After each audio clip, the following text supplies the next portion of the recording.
Oh, now we get Tunas that is going away August 1st. All right, Just we're 3 live. weeks. Anybody like to give us a recap? Well, first we were attacked by flying aliens that I thought were going to kill us, but it turned out they were easier to deal with than the really fast aliens running behind them that I was pretty sure were going to kill us. Instead, they just started melting the Elatrix around us as we went. But we did eventually manage to fight those off. The rest of the aliens were the normal kind, and so too slow to keep up with the Elatrix. I don't remember if the Elatrix has completely had it or not. I think it was still barely moving when we were done with it. We were headed back towards the Handsome Mansion, and there was some discussion about whether we should go directly or in a more roundabout way. We basically had to go back because we were going to have to rescue Charles, if nothing else. And there was a discussion about whether or not we try to rescue Tacitus's statue or leave it for the aliens to melt or break up. Because I'm sure they would, just so that he can come back all mangled. Because more body horror. We then had a very long discussion about what the different ingredients might be, and Ivar revealed that he is, in fact, and has been for a while, Bob, the agent from Zalargo, who's working on behalf of the Trust, as was Ivar, but Ivar eventually had a mental and physical breakdown that caused him to more or less demand that he be pulled from this wacky assignment. And so Bob, although pretty senior within the Trust, was tasked with coming up here and replacing him because Bob also has exemplary longbow skills and was probably in the best position to impersonate Ivar. Plus, the nature of the threats that McCormick's Folly faces got serious enough that the Trust is, in fact, paying some attention to you now, more so than when they originally sent Ivar up here, and it was just maybe you guys had encountered a Dalkir, and there was not much more known about it than that.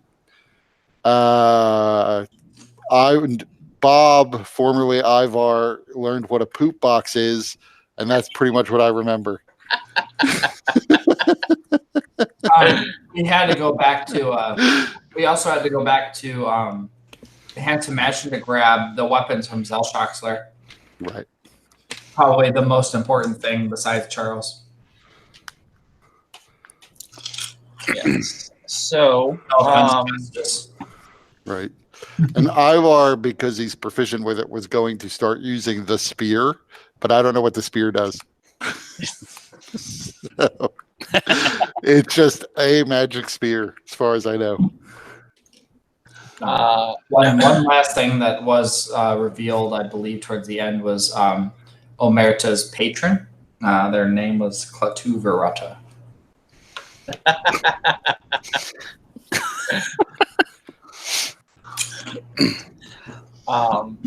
Yes. So, as you guys are heading back to the Handsome Mansion, have you decided on whether you're going to take a longer route or try to be more direct and get there more quickly?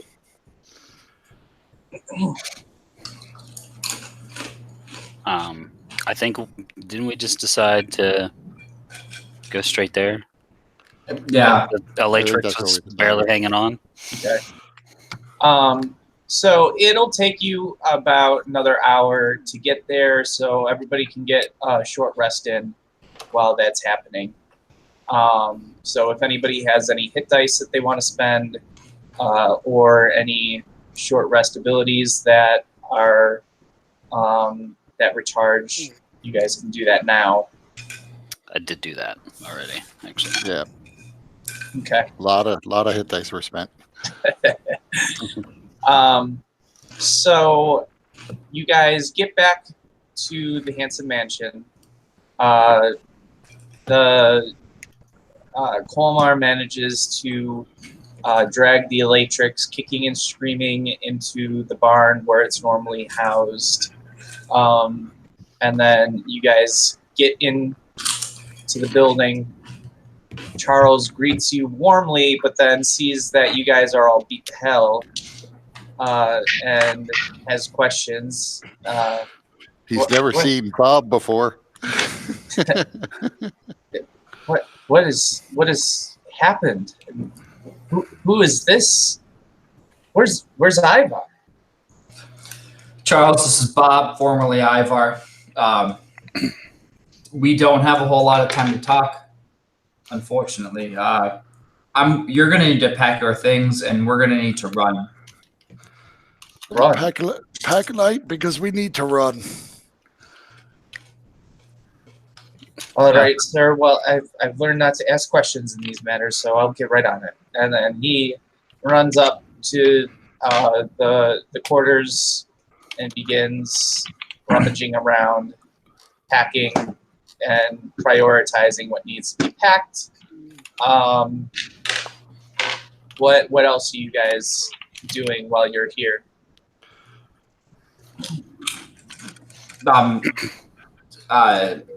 Martha would, after that, he would directly go to retrieve the weapons, or as many weapons as he could. Like, he would bear hug all of them and try to bring them into the front room. Okay. So it's quite a stock of weaponry, but just to kind of make it easy, there are. I mean, what would your characters ideally be able to utilize that could be made out of metal? Actually, Rapier. Kip butts in. He's like, "Yeah, I'll help with that. Yeah, Sonny can carry everything. You don't have to worry at all."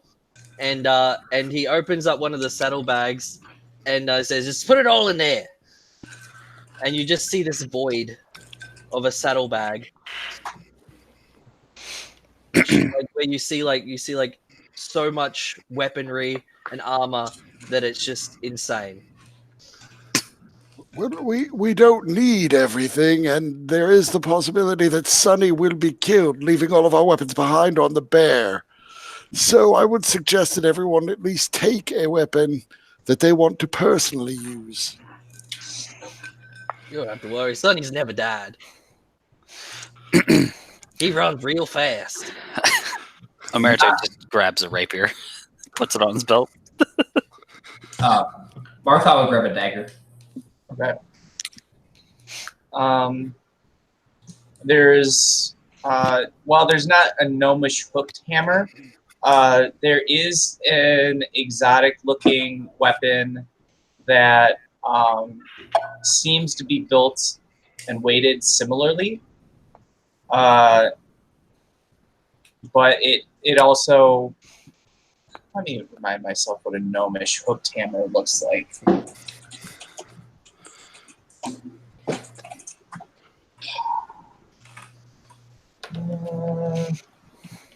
Images.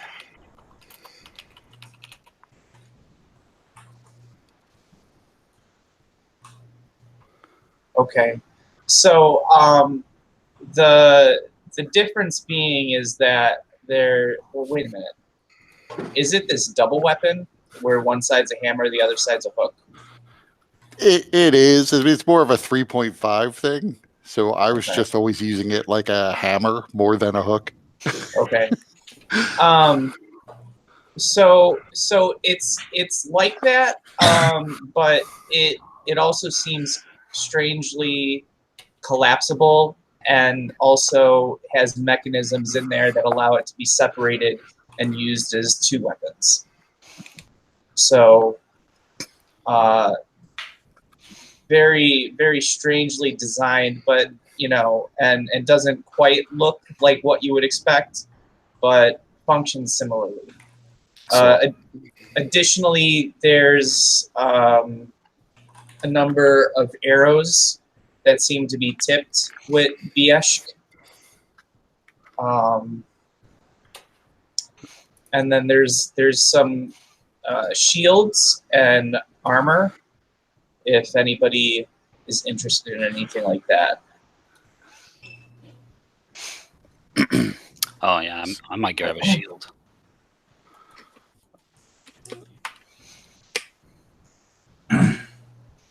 I would leave all that. Yeah. Same. Kip would just be loading it all into the saddlebags, no matter what it is. Just as much as he can move into it. Okay. And then you also do have the pieces of the spear. You have I don't remember if you guys actually put it together. I remember you have like the spearhead, and then you have the new branch that Olean provided, but I don't remember if you guys actually put it together. We didn't. I believe we were like waiting for the other. I believe we were waiting to go back to. We were waiting to come back from Ironside. Oh, that's right. You were looking for artisan or a smith in Ironside to do that. Yeah. So it's still in pieces at this point in time. Ironside proved not to be too useful in that regard.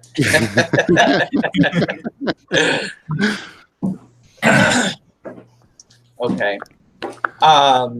I feel like we would have at least just seen if it was going to like magnetically attach itself by bringing them close together. With these powers combined.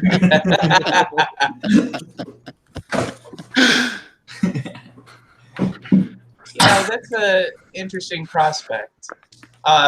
So, if you were to do that, you would notice that it doesn't quite like combine, but you can see that the fractured splinters of Olean that remain part of the spearhead react in the presence of the branch that Olean provided, and kind of move towards it. They don't meld together, but they respond to one another, kind of like looking to grasp one another. So the pieces are kind of react in a way that it senses that it is a part of the whole. So the spearhead, is it like something with a socket, or how is it supposed to be affixed? Can we tell? Yeah, so it does have a socket, as you know, you would kind of carve it in a way to insert the wooden section, and then it also looks like there were bolts used to solidly affix the spearhead to the wooden part.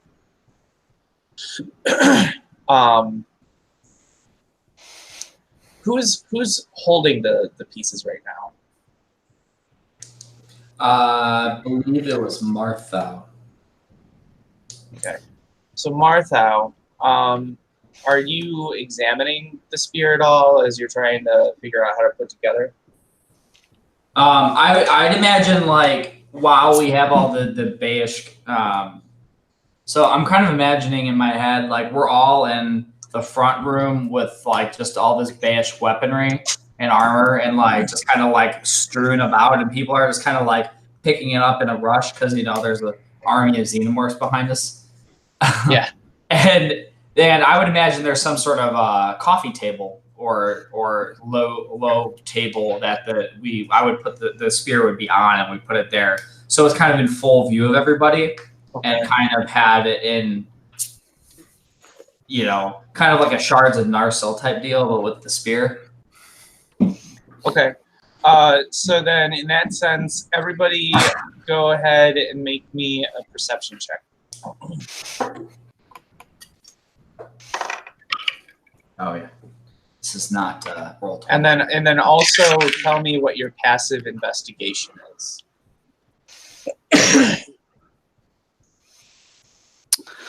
That's a 1 on the perception. I got a 13 on my perception, and my passive investigation is 12. So is mine. Is it just 10 plus your modifier? Yeah. Plus 5. I got 19 on perception.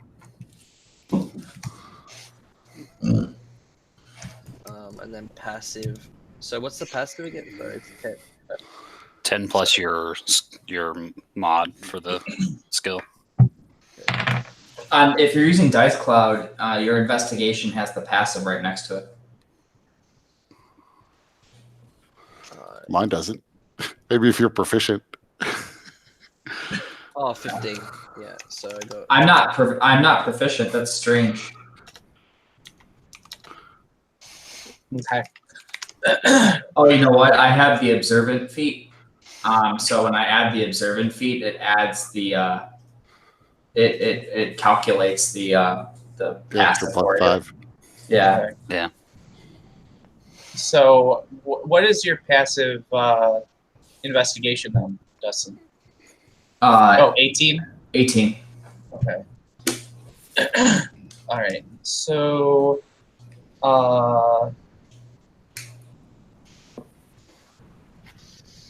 Brendan and Martha, you guys are about to get emails. Hopefully it's not spam.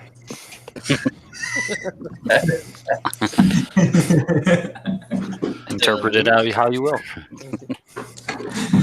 It's for penis enlargement pills.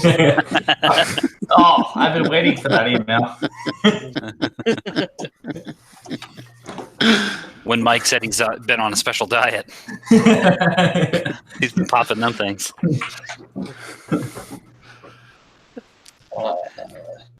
So does anyone have a way that we could collapse the entrance to the basement and perhaps protect Tacitus's statue?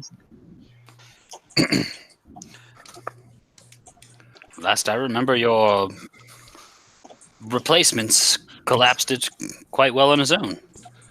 That was me, unfortunately. I did not know how to work his bedroom machinery.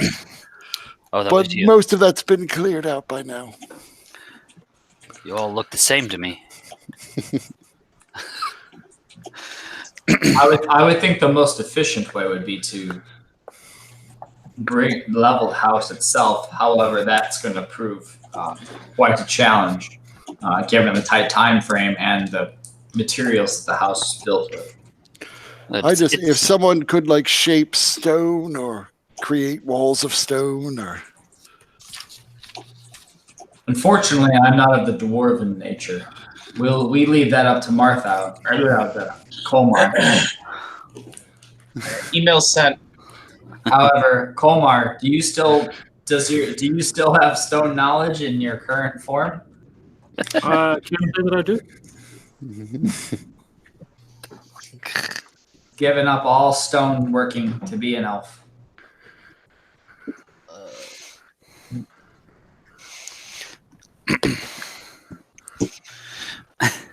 Why not just cover it with a rug?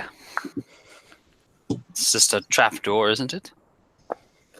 Those creatures weren't that smart.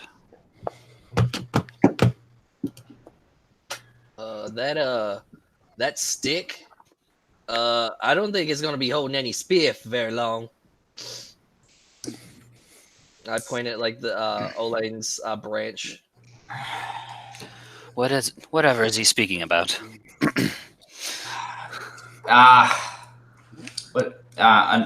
Brandon, what's your character's name? Kip. Kip. Kip, you may have a point. Notice, look closer, and then like Martha kind of like peers closer, and he says, "There's a black stain, almost in a spiderweb formation, like down the spear." Well, it's not all the way down the spear. It's just in that. Oh, it's in a just small on the base. small section towards the base. There's a little formation on the base of the sphere. I don't remember that being there before. Likely a result of the corruption of the original tree, I would imagine. Well, he did give us the branch before he was corrupted, didn't he? Clearly, they are linked. Yes, and if they are linked, then that means that the Daukir also must be following this link. So they knows exactly where we're at any given time. Well, maybe you all. So are you suggesting we leave the spear behind?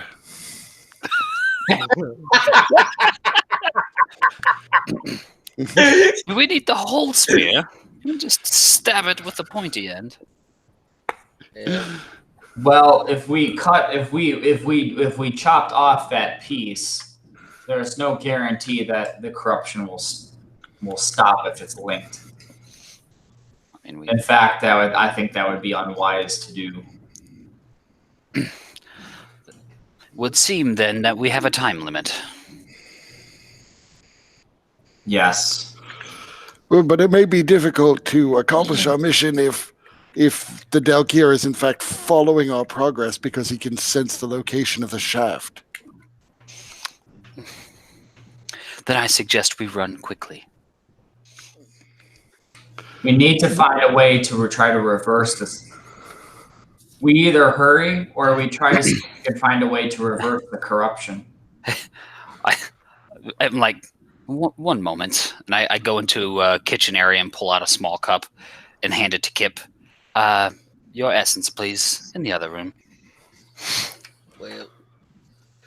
Well, I've been thinking about that. I'm older than murder. I haven't seen my essence in, I don't know, maybe 100 years. Then I imagine it will be quite quick, which is handy. We are on a time schedule here. I don't think it's possible. Now, I'm not saying we still have.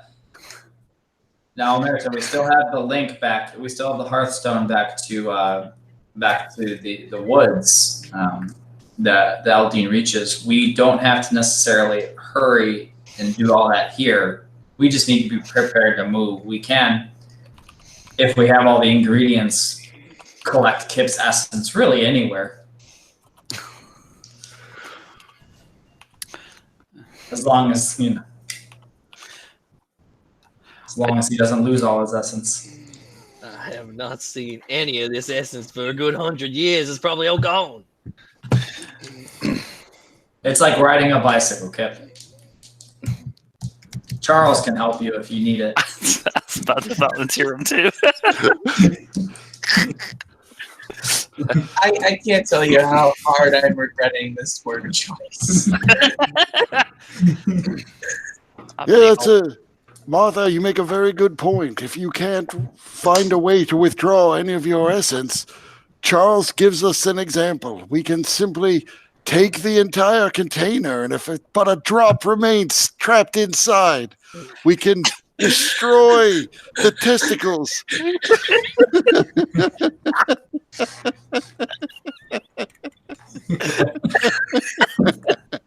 Yes. And so it has come to this. It may be that the testicles are actually the essence anyway. This is true. However, I suggest that we pack up everything and then we make as fast as we can back to the Eldine Reaches, where we do not have an army of xenomorphs following us. I think that is fair. Now, where is that little balloon thing that I was carrying around the other day? He needs to come with us.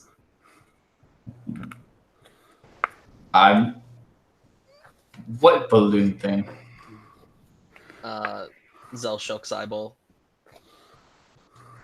Oh, he died. He was a part of my army. How did he die? Damn coward. He died in Ironside. A horrible death. He actually died at the hands of Father Stenson, I believe. How? That old man can't do anything. Oh, you haven't seen him. Father Stenson almost entirely ripped our party a new one. Let us stay on task, please. Yes. So I have the weapon. I have my weapon. Does everybody have their weapon? Yep. One And for shield. me, one for Yes. me, and you just see me loading in more and more weapons into this holding bag of holding. So what are these weapons made out of? This stuff is made out of something specific? It's Biash. Yeah. Can anybody use a shield? You have to be proficient, more or less. Oh, there is Or a shield. It does something. Yeah. Okay. I think it basically, I'm pretty sure it imposes disadvantage on various things, and you can't cast spells if you're not proficient Yeah. trying to wield shield. Okay. Same thing with the armor, basically.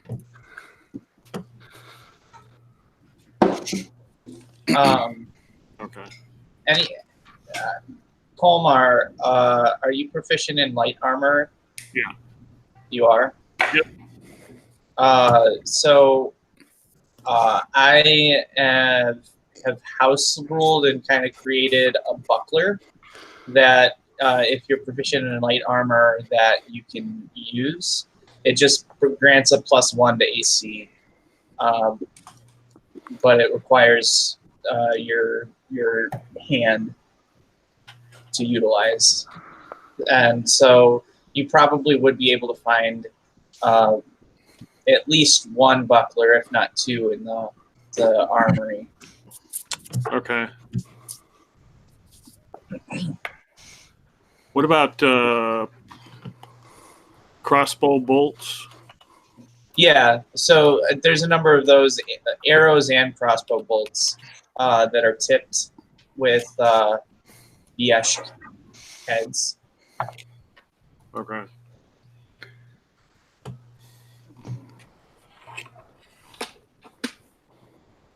Okay. So I'll just make sure I have a light crossbow and some crossbow bolts. So, where will we be running to? Isn't this thing coming for us? I believe that once we return to the forest, we will just know where to go. Well, not you, but the rest of us will. So just try and keep up, I suppose. Yes. Yep. Yeah, Olean. Before Olean was taken, he imbued upon us the power to sense where the world tree was temporarily, and and as Omerta says, we just know the direction. It's not something we can explain. It's more like a feeling. You sure it ain't one of them traps? Oh, we should be fully expected that the Dalkir will be there when we get there. So yes, it'll be a trap, but it'll be one we'll have to take. If we can only use a spear for a short time, perhaps there's some way that Colmar can use his knowledge of tinkering to attach the head, if only for a limited period.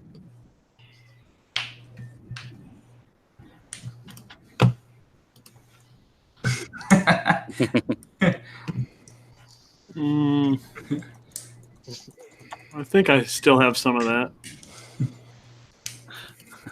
Is anyone proficient in smith's tools either, or woodworking, carpentry? I've got Tinker's tools, so. Nope. Yeah, I think Tinker's Tools. I think we went through this before, and Tinker's Tools were as close as we got. Yeah, so Tinker's tools could probably effectively attach the spearhead to the Olean's branch, but in terms of making the branch usable as a combat weapon, shaving it down, carving it into something that would be useful, is another matter, because the branch that Olean provided is thicker than the wood of the shaft, and it does have some sprouting branches too, with leaves attached. So, what we could do is that we sharpen that stick and we put that arrowhead on a arrow and we shoot it, and we have 2 weapons.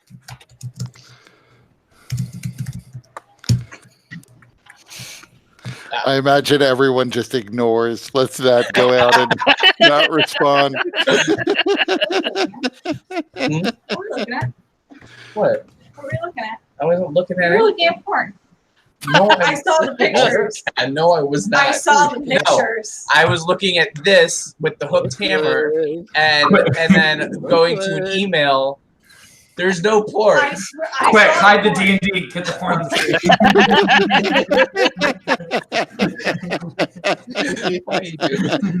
I saw the porn. No, you didn't. I know. Actually, one of the axes, for whatever reason, I thought it was a leg going like that. There was no porn. Dirty minds. I don't know. This whole session has gone to shit. You can't even know the number of He's looking up phrasing. essence.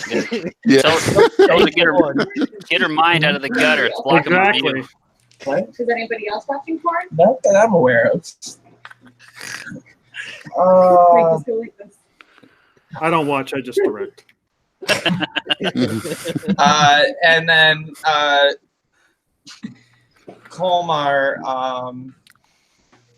No, after all that you guys have been through, you don't need to use an action point for that. Okay. I was just double checking. I know we talked about it. No, that's fine.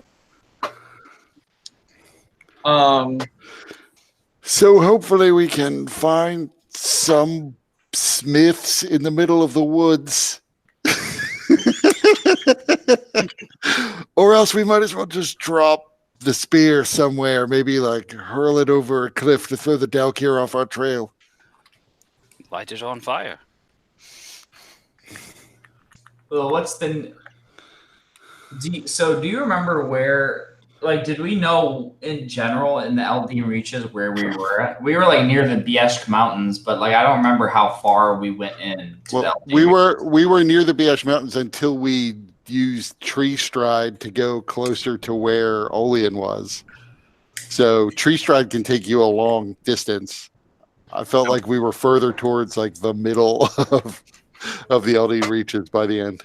Yeah. So would we have had any idea like how far in we were? Like maybe if we were near any cities. You were We saw pretty the mountains deep, but somewhere.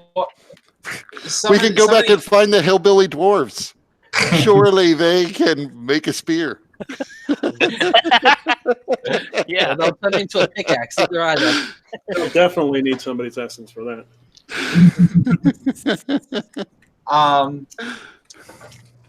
Does anybody have the keen mind feat?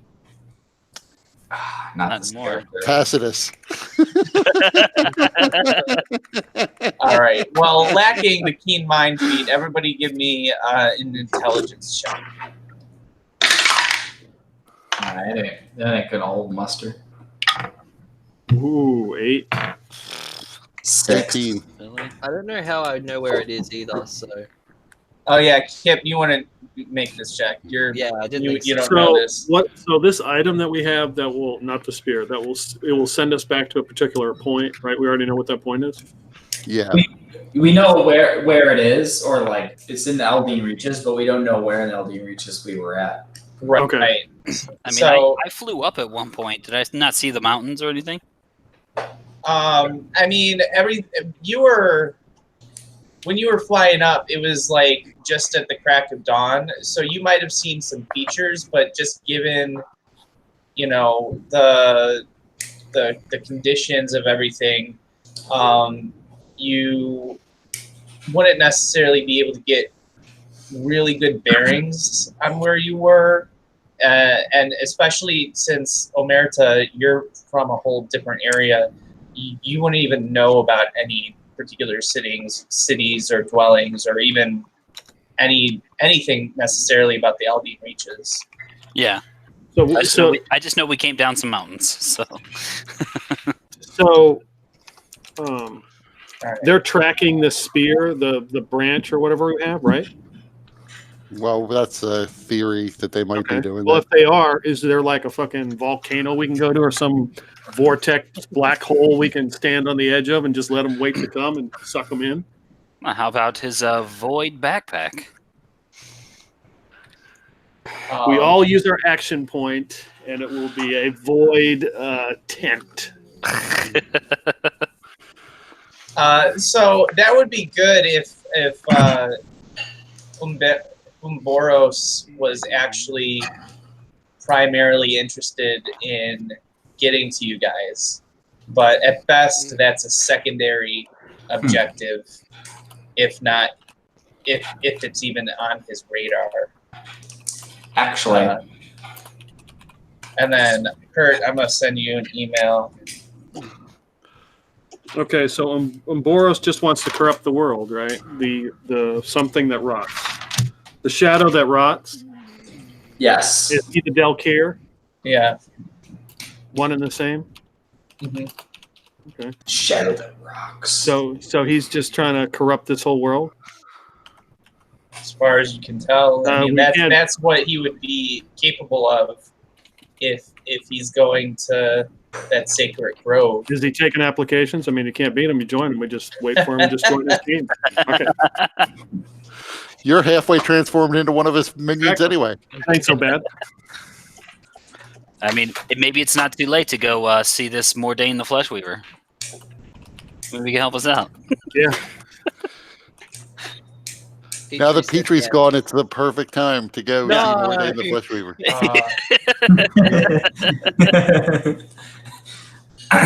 So, Marthal kind of he sits up and he kind of looks back at the corruption spot, and he places his hand over it, and he tries to see if he closes his eyes, and he's trying to see if he could feel out. So in his mind, the fact that it's here means that there's some link between Olean and Umboros, and given Martha's corruption of himself, he's going to see if he can try to find that link and see if he can he can feel another side. It's an interesting idea. Let me finish crafting this email to Kurt, and then I'll be able to give that a little bit more attention and consideration. Where the fuck is it? Come on. Meanwhile, while he's touching the spot of absolute evil for some reason,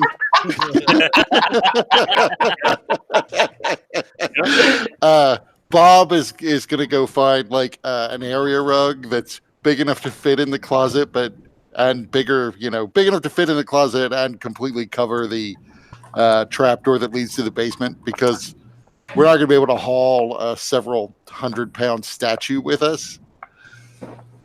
Even if we do, we'll probably have to leave it in the middle of the Aldine Reaches.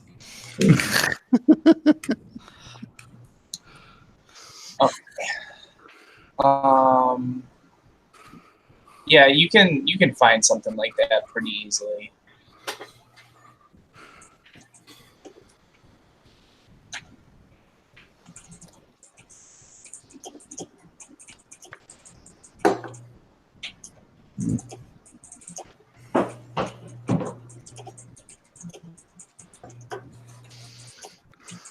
It reminds me of the end of Time Bandits, when there's that one piece of condensed evil and the parents go and touch it and then explode. Well,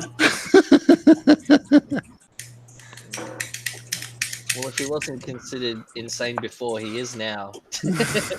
So if we are a secondary concern, what's his first concern? Getting this piece back?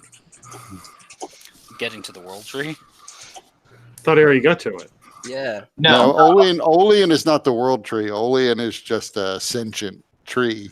Yeah. A very old sentient tree, but there's a different tree that's the world tree. Right, and the World Tree, the legend is that basically the roots of the World Tree permeate the entirety of Eberron, and may actually be sort of the seed of life that was transformed when the primordial dragons initially fought, because the creation legend of Eberron, which most people are aware of, is that there were 3 progenitor dragons, Eberron, Kyber, and Sybaris, and they all fought. And Eberron is the ground, Kyber forms the underworld, and Sybaris is the ring that surrounds the two. And they're the corpses from that. And so it's thought that the World Tree might be some kind of remnant of the original spark of life of Eberron. And so if Umboros were to get access to the World Tree, there's a lot of potential things. Actually, I haven't been paying attention to what you've been saying because I've been watching the cat attack that chair for a while now. Me too.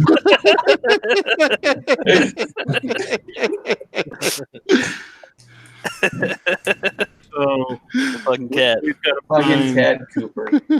So the World Tree was the one that what's his nose? Stay away from that wire. Oh boy. Cats don't listen. Yeah. Yeah, it only She was, encourages that. she was eating the Ethernet cable. Yum. Sorry. So he's the one that the other tree gave us the directions to. We inherently know that, right? Or something. Yes. Okay. So essentially we could lead Umboros right to it because he's following us with this stick. Yeah. He doesn't need you though. He has Olean. Yeah. He would have, after he corrupted Olean, he would know where the World Tree's at. So he could already be there. Yep. It probably is. That's what I mean, that we should expect to find Umboros there and be prepared to do battle.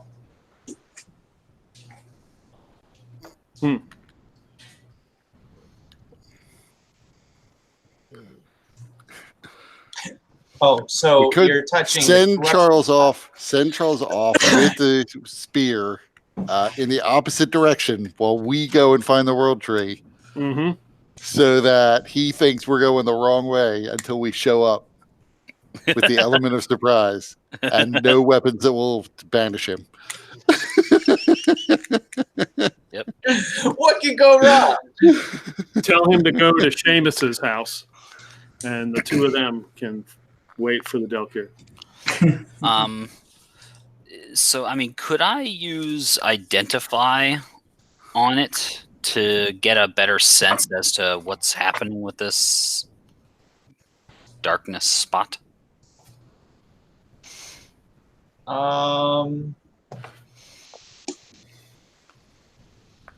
Before you do that, Martha was already diddling it. So, Sure. Only one diddler at a time. So Martha, as you touch it, you do feel something familiar and haunting stirring within you, and you're getting flashbacks of the previous times that you've had more direct contact with the Dalkir. Give me a wisdom saving throw. All right.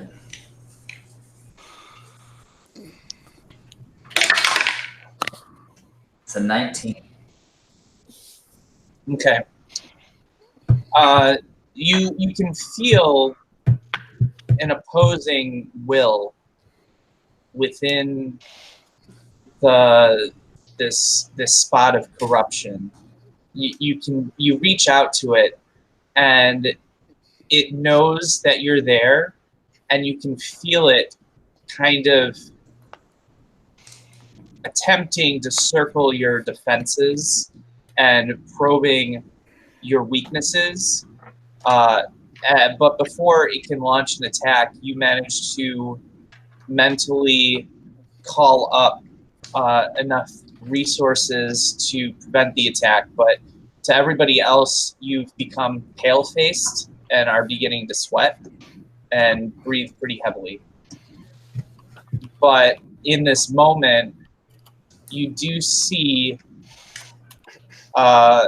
through somebody's eyes, and you are getting bits and pieces of thought. So I'm gonna send you an email with that.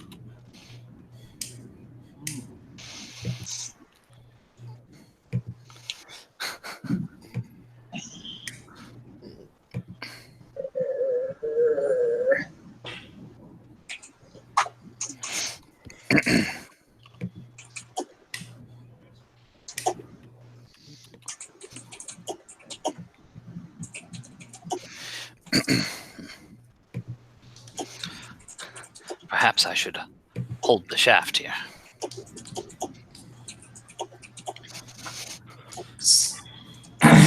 Still trying to get his essence out. I'm telling you, my blood is made of piss and vinegar, and ain't no essence coming out of there. I don't think we need your blood. There was already a call for blood. Anyway, perhaps I should keep hold of this spear's handle, because I cannot be divined. Well, I do know that Varna, the headquarters of the House of Vidalis, seemed to have avoided the spread of the disease at first, at least in the beginning, before communications with the civilized areas began to get harder in the Eldine reaches. It's possible that someone there might still be able to help us put the shaft and the spearhead together correctly.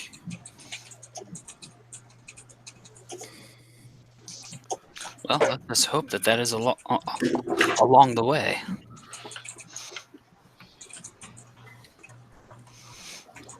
Yes, it would help if we knew where in the Eldine reaches we were going to appear. Do we have maps? I can certainly look one up. I have this map that shows me where this man named Mordain the Flesh Weaver lives.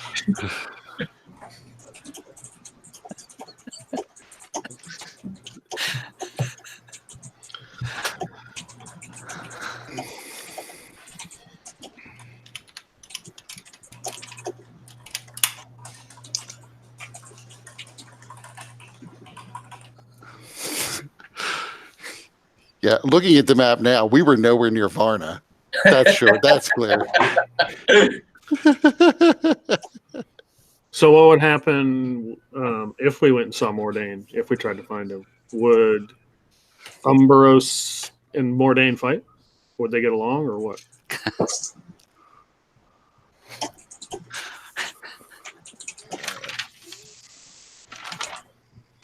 Are you asking as Komar or are you asking as a player? Both.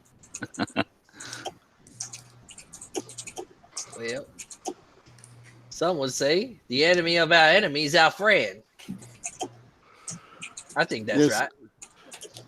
Some might also say that we don't know if Mordain is the enemy of our enemy or the ally of our enemy. Who would be our enemy? Oh, well, just more folks to murder should be fine.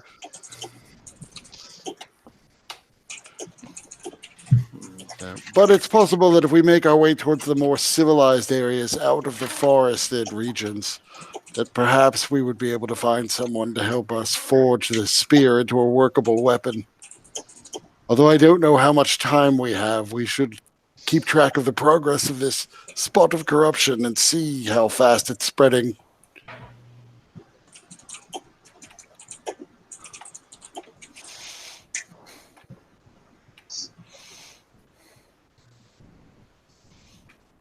All right, so this is the first of a two-part email that you're getting, Dustin. All right. And kind of thinking a little bit more on it, like I have detect thoughts, so like this could be like trying to detect thoughts instead of using like 30 feet, like a visual 30 feet, using like the link to detect thoughts. So based off of reading this email, I might try to probe deeper to see if I can get more out of it. Ooh, Okay. part 2 of 10.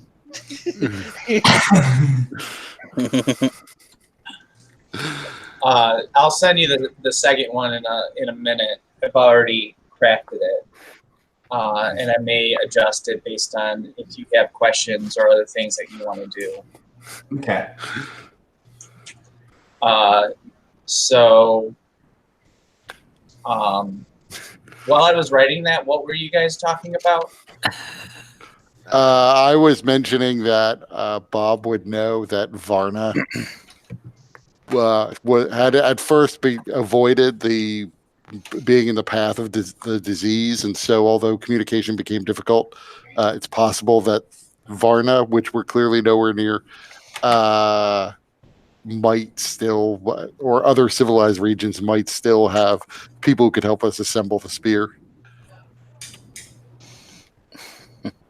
Yeah, it's possible.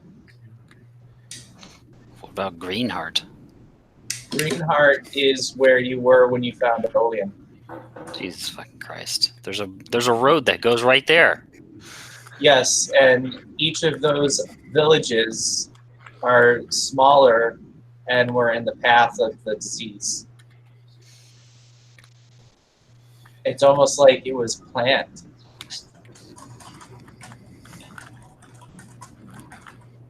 Whatever. All right. And then Omerta suggested that he carry the spear shaft because he can't be divined.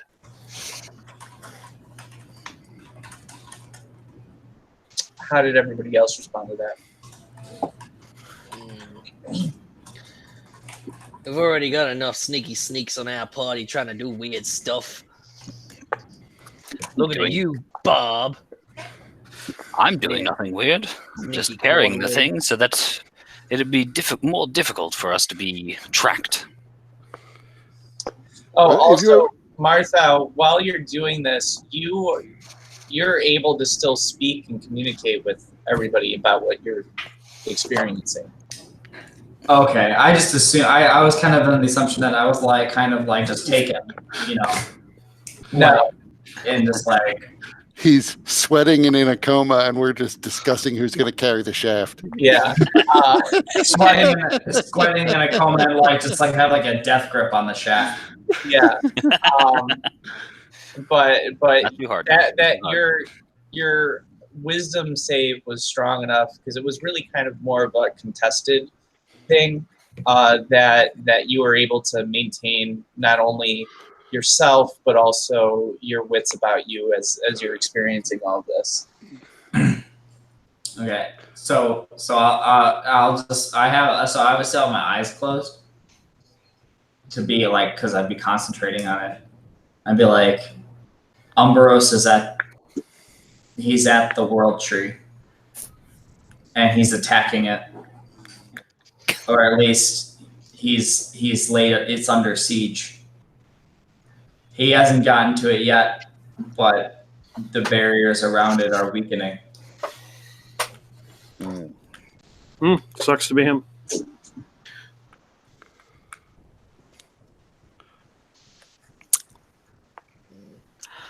Very well then. If Omerta has a way of not being tracked by Umbros while he carries the shaft, and can conceal the shaft from his sight. I see no reason we wouldn't use that to our advantage and let him take the shaft. Yeah, of course you'd say that, Bob. You sneaky vermin.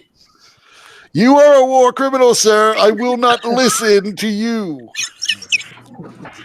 You should have been executed by your own people.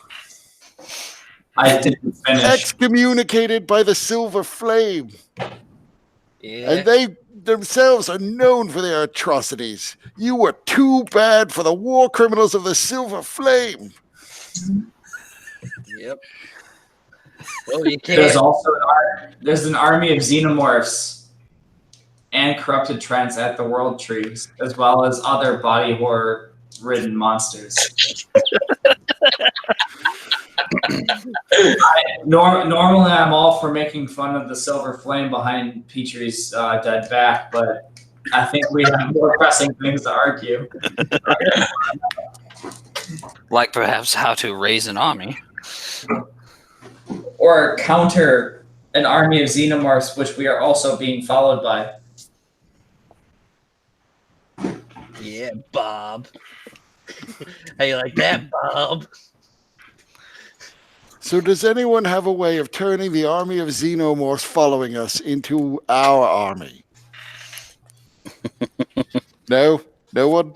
Can I use an action point and do a charm person? You would need much more than an action point, especially since they're not people. Ah, whatever. 2 action points then.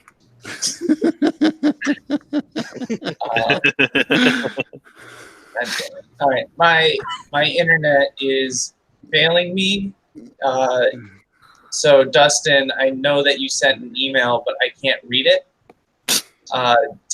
Is it something that you're willing to say out loud, or? Yeah. Can I see or get a sense of how many glyphs I can see? Are they like numerous in nature, or is it like there's a handful of powerful glyphs? No, I mean it seems like so each of these trees, imagine a redwood and then double that. That's how big these things are. But each of them seems to be lined with countless glyphs. But they are under the assault of Umboros. They are burning out in succession. It seems to be getting faster, and there's a good number that were already burned out when you saw. You can't be certain about how much time it would take, but Umboros is making a good dent in it. Yeah.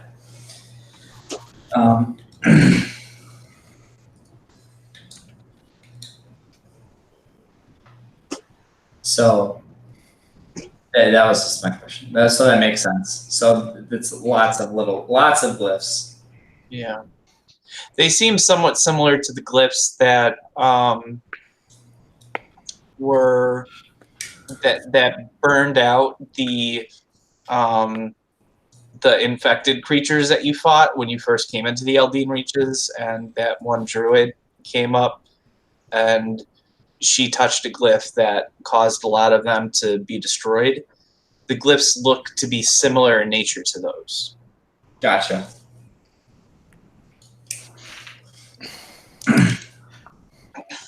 Never did get to convince them to teach me how to do that. All right. Next email coming, Dustin.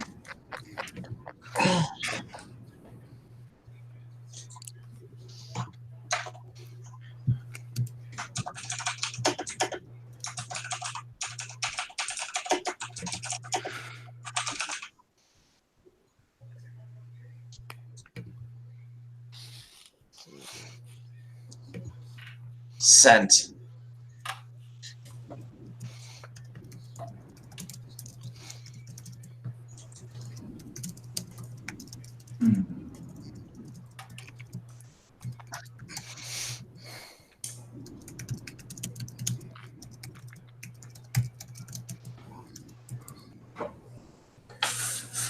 course.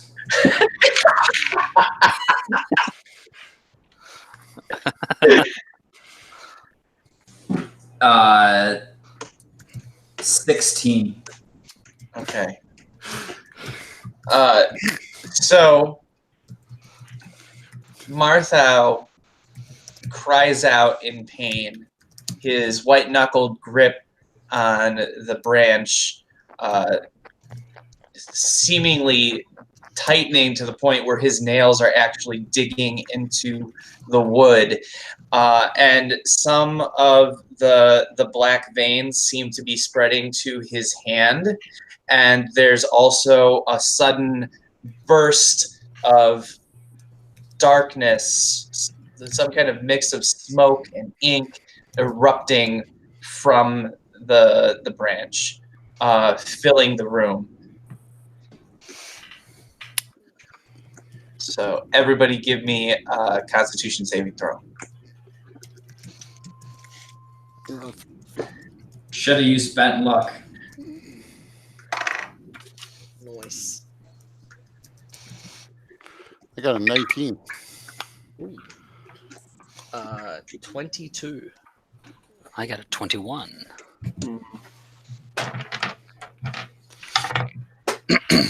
Action point. 2, 3.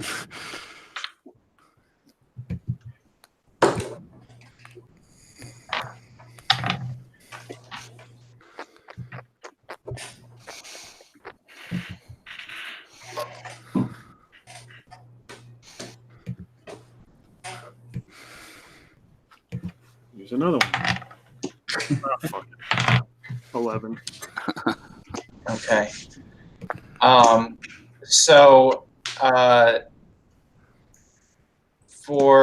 So right now, Marthau, this round you are stunned, and Kolmar, for everybody, this blackness, this inky blackness that behaves very strangely, defying physics, seems to spread out and tendrils reaching for each of you.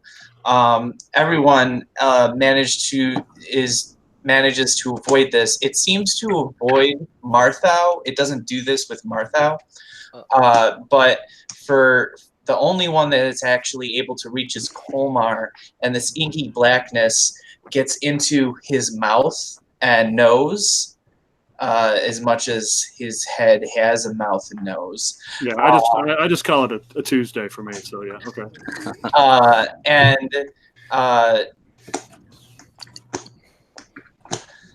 Actually, so it's definitely impacting you, Kolmar. Not so much because you don't need to breathe. Otherwise, it would be a pretty bad day for you. But you do take a level of exhaustion. Okay. Before he takes that level of exhaustion, would a +3 to that saving throw help him? No. Okay, well, don't worry then. You're fucked. No, man. I got a 17 and fail. Oh, I got +3. You get +3 to that. What is the range of that for you? 10 feet. Okay. All right. So then that would be good enough for Martha. You're not stunned, but this still comes through. And then that's initiative. Another fucking smoke monster? Oh, no. No, it's not. Actually, it's not quite initiative yet. It's not quite. But this is all happening. You see the blackness kind of enveloping Kolmar's face, and the blackness is kind of moving in an indistinct way, though there does seem to be some strange pattern to its movement, though it's really difficult to decipher. So you guys have. Uh-oh. Uh-oh. Internet failing indeed. We're saved. What do we have?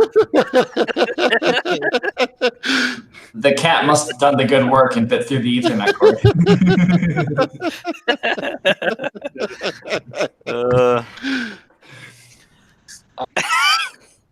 Oh, he's trying to come through. Yeah. You can do it, Cat. You can do This, it.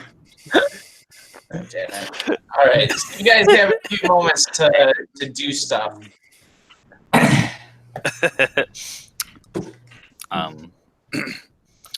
So I think Omerta will call out and summon his steed from the ethereal plane.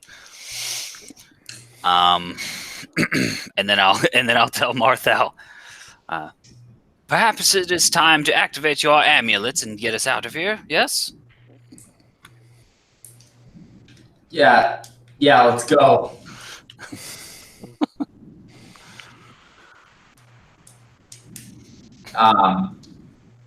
So that being said, Martha will try to activate his amulet at the Hearthstone or whatever we're calling it, to try to go to vamp out of here and get back to the Eldine Reaches. Okay. Charles here. Give me a wisdom save. Why can't we do charisma saves? I'm really good at those. I'm gonna use an action point.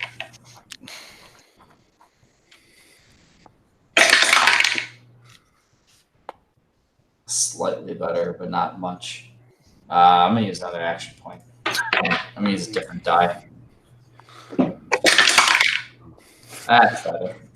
17. Add 3. 20. Okay. You're able to use. You're able to fight through the difficulty that, because holding the branch and the corruption, especially with this inky blackness seeping out of it, it's a strain mentally on your concentration to be able to formulate the mental image of the place that you are at and activate the magic of the Hearthstone. But you are able to activate it.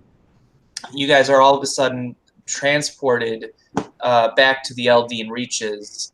It is now nighttime because of the time difference between where you were and where you are in the Eldine Reaches. Charles is not with you because he was still upstairs packing things. And also, you're still holding the staff with the inky blackness.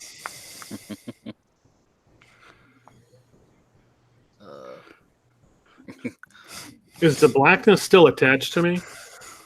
Yes. What can I tell anything from it? It is. It seems to be draining you. And give me another Constitution save. But now I can't stop picturing the moment when Charles comes down the stairs saying, "I'm all packed, guys." And they Guys. up and rip them apart. I thought he was still around. He didn't have to roll a save when the inky blackness attacked the rest of us. Well, not that we knew.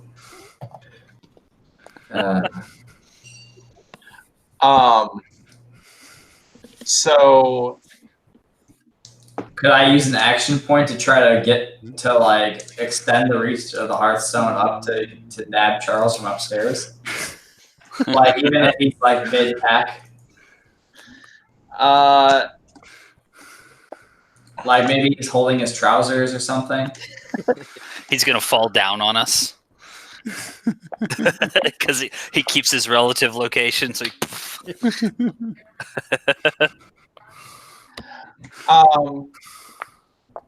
what would you have tried to activate the Hearthstone had you known Charles was not going to come? I would have tried to like signal to Charles like to calm down,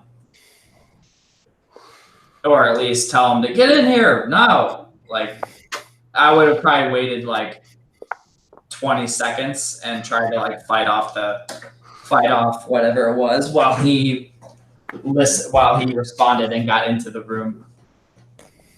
20 seconds is like 3 rounds of combat.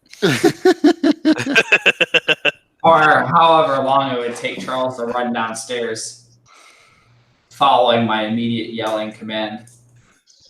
Sorry, you would have waited like 20 seconds, you said? I mean, how long would it really take Charles to run downstairs? That's fairly accurate summation time, probably about 3 rounds worth of time. So that's how long I would have waited. Okay, That's all he needs. That's what he's wanting. so since I don't want you making choices based on faulty information, we'll roll that back. And then you're back at the Handsome Mansion. The inky blackness is still emerging. You call down to Charles. What else is everybody? What is everybody else doing? So, Omerta, you've summoned your steed. Yeah. Omar and Kit, Bob, what are you guys doing? I'm just failing con save. Well, thankfully the last con save is negated because we're coming back in time. We're back at the Handsome Mansion. Okay. So Bob, Kit, and Colmar, what are you guys doing? Colmar is still being attacked by the blackness. So Kit was just loading all the weapons into his big bag. So he would have just stopped and grabbed whatever he had in his hand. So I don't know. Let's roll. A maul. He's got a maul, and he's he's just holding it, waiting for something to happen. Okay. Bob and Colmar. I probably would have backed up and drawn my bow and tried to shoot the darkness. I attacked the darkness. Hey, the darkness attacked me first.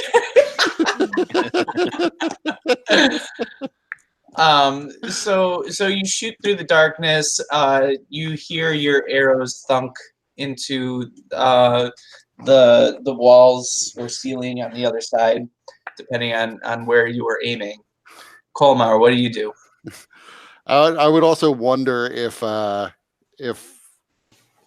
Charles is even going to make his perception check, probably at disadvantage, to hear the yell for him, and then whether he's going to come immediately or stop and go, did I just hear something? And then wait to see if somebody shouts it again. So has the darkness has come and gotten me already? So this is where Yeah, so you still have 1 level of exhaustion from the initial wave. Well, And it's kind of latched on. You can feel it writhing within you, drawing energy from you, sapping your strength.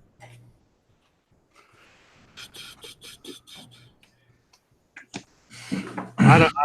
My only thing was a couple things I was going to try, but there's not enough time. So, if there's any way I can get some kind of insight from this, or if there's any way this is like a 2-way link. I just ingest the fucking shadow. I don't care. I'll take the whole thing in. I'll take it all. Ooh. It didn't work out last time, but hey, You never know. That's Just hit him up with the I am interested in joining your cause and receiving your newsletter pitch. Yep. Well, I mean, you got to be careful because, like, I did this one time. You might recall with Hrothgar. Whenever I drank that spout of blood, I'm like, oh, I got this ability where I could taste blood and tell where it comes from. I'm going to try it. And in Peter's game, I took a massive amount of damage But I was Hrothgar, and I had a Right. fuck ton of HP. Mhm. So you just gotta weigh your can I take it? Maybe. But that was Peter's game, and Peter's a dick. So would Mike do that?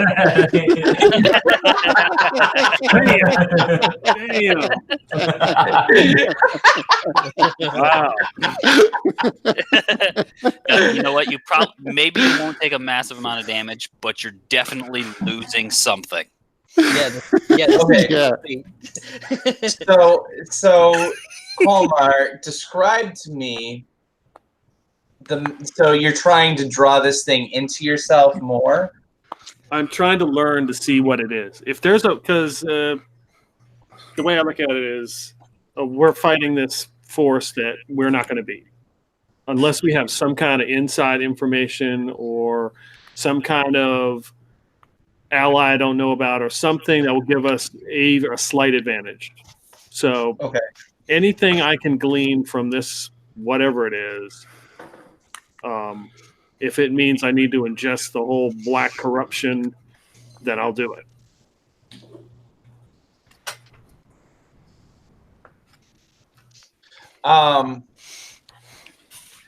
You want to use your Pact of the Star Totem?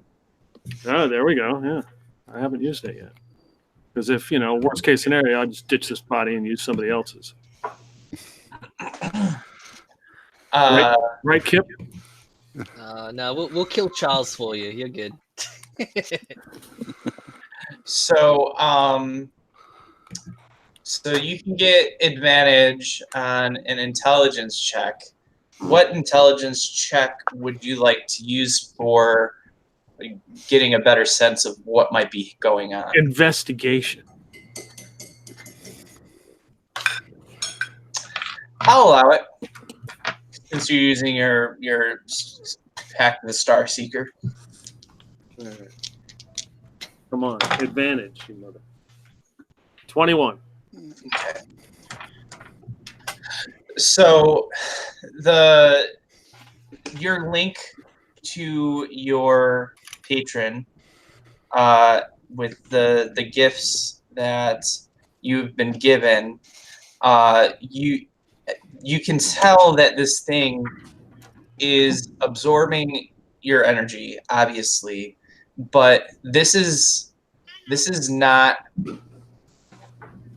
something that is in the process of becoming. It is changing and growing into something new, something that's not what it currently is. Okay, so I could fight for control. You could fight for control of what it's doing to you.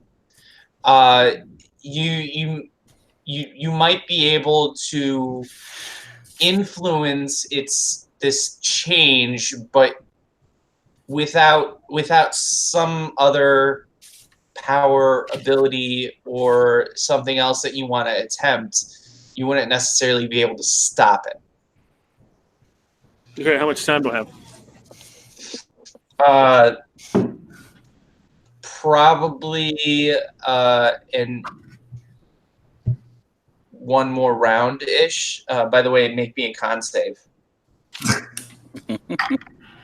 Oh, there we go. 22. And you're exhausted, remember. Yeah, but it's a save, not a skill check.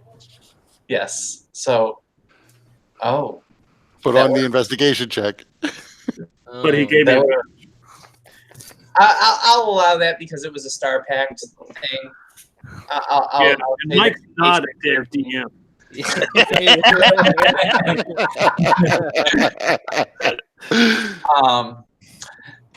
Yes, it wasn't me messing up. It was the interdiction of your patron.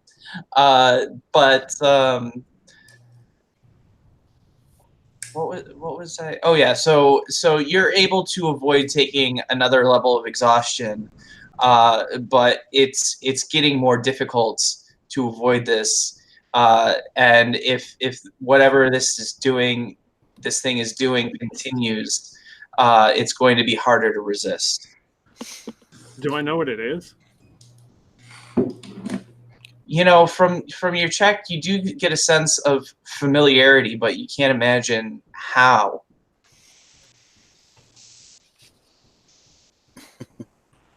All right, so that gives us approximately one more round until that people can do things. So,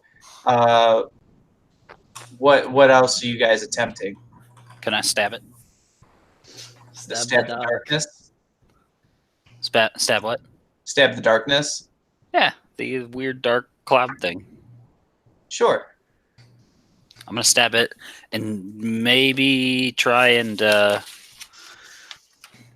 see if I can start to affect it with my Blade of Secrets. I guess I got to try and hit it first, but Is Blade of Secrets a weapon or is that a move? it's a weapon. It's my weapon. It's my black rapier. Oh, okay. All right. Does a 21 do it? Yeah, you pierce through the darkness. If it is indeed some creature that can be attacked, it would have to make a wisdom save.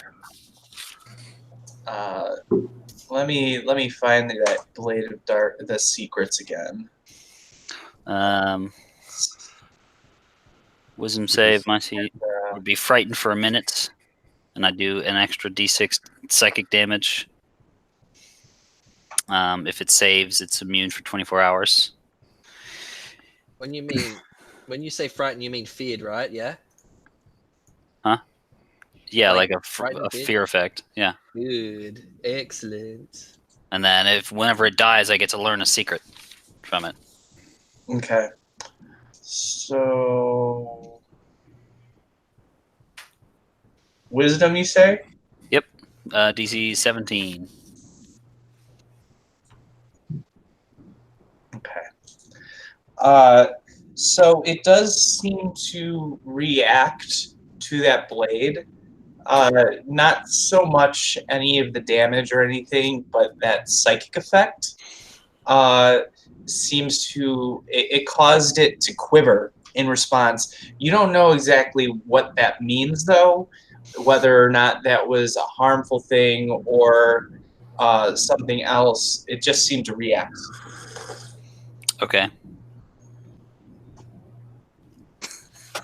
Does it have the frightened effect on it right now? How would you be able to tell? Well, you'd have to tell me because I have Aura of Conquest. And it would freeze. So for all intents and purposes, it doesn't appear to be reacting to any of you differently. It reacted to that sword swing through it, but you don't know what it meant when it reacted to it. Okay, so it doesn't have the frightened effect on it. Okay. I didn't say that. I said you don't know. Okay, well then Because how are you going to tell if a cloud is afraid? if a creature is frightened by it, its speed is reduced to 0. Well, it's in my aura. It's in my aura. I can't control this. Colmar, move away. See if it follows you. I can't control it. It just happens. Okay, so you don't know. You don't know. It's continuing to move and undulate. Does it let out a little precipitation onto the floor? None that you can see.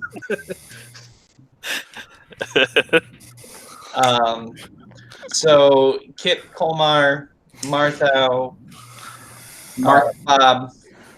Should I roll damage? No. Okay. Do we still have a turn to do something? Yeah, you guys have a turn. So Martha was going to try to, whatever this inky blackness is trying to do, he's going to try to stave it with a counterspell. And he's going to, he knows that so as this is coming out, he's like, it's Umbros. And he's gonna spend like a 6th level counterspell. So like, just bring out the big guns. Drop the stick and let's move.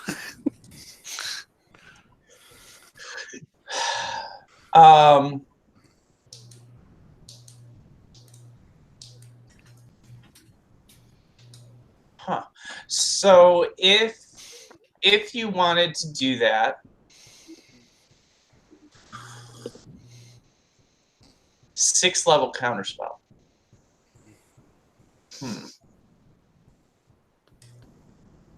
It's not quite magic, but if you wanted to do that, I'll allow it.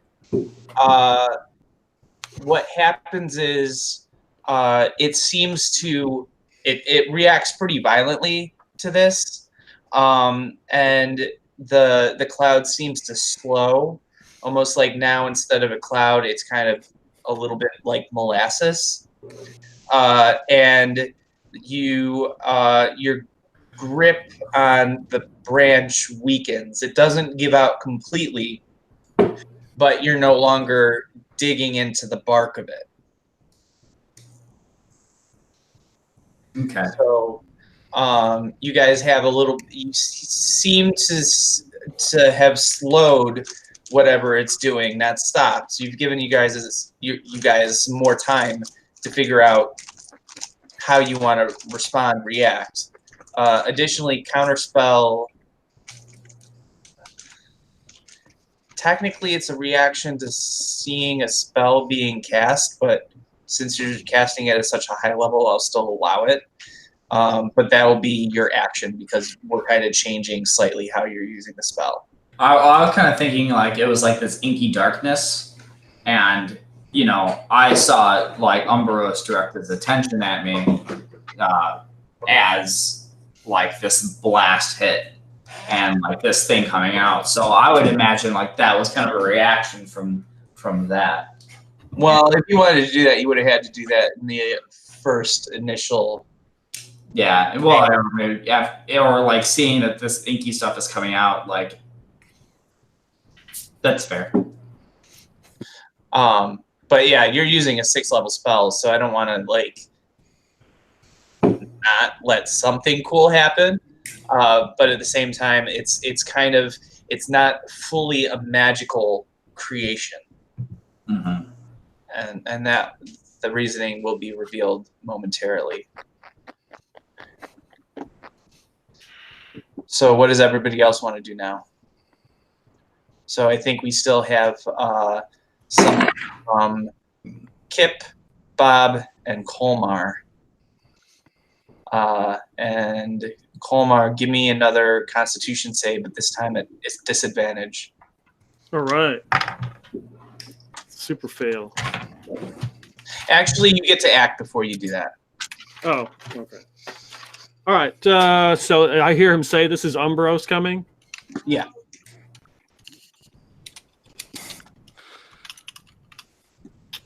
Okay.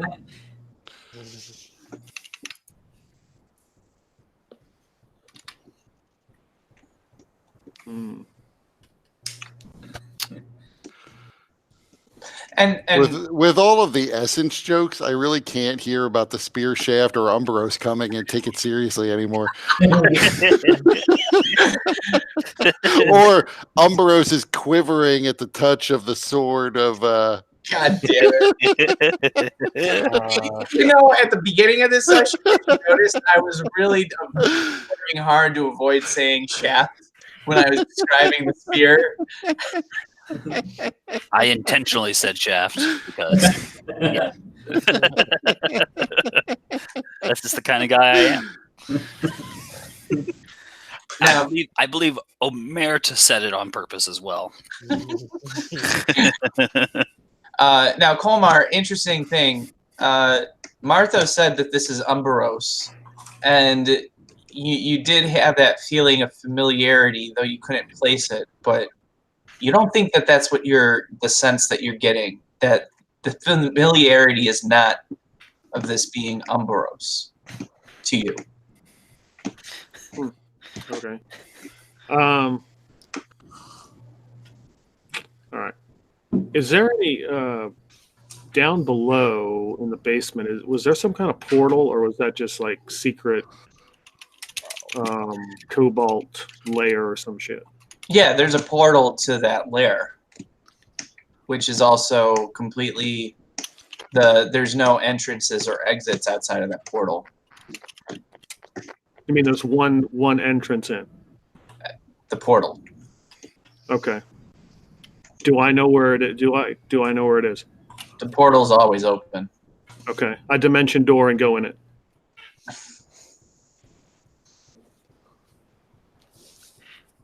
Okay. Put the damper on our going to the Eldine Reaches plan.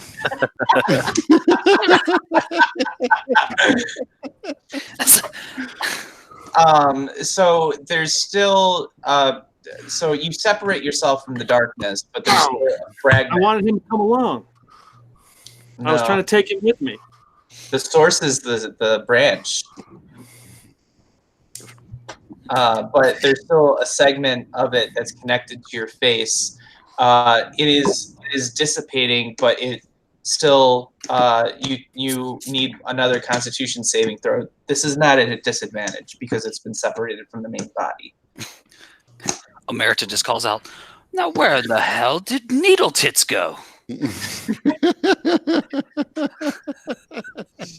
I gotta look for it.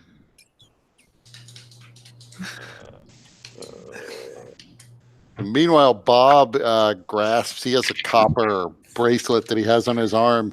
He casts message to Charles to say, "No, seriously, we're about to go to the Eldine Reaches, or we were, but now nobody knows where the fuck Colmar just went."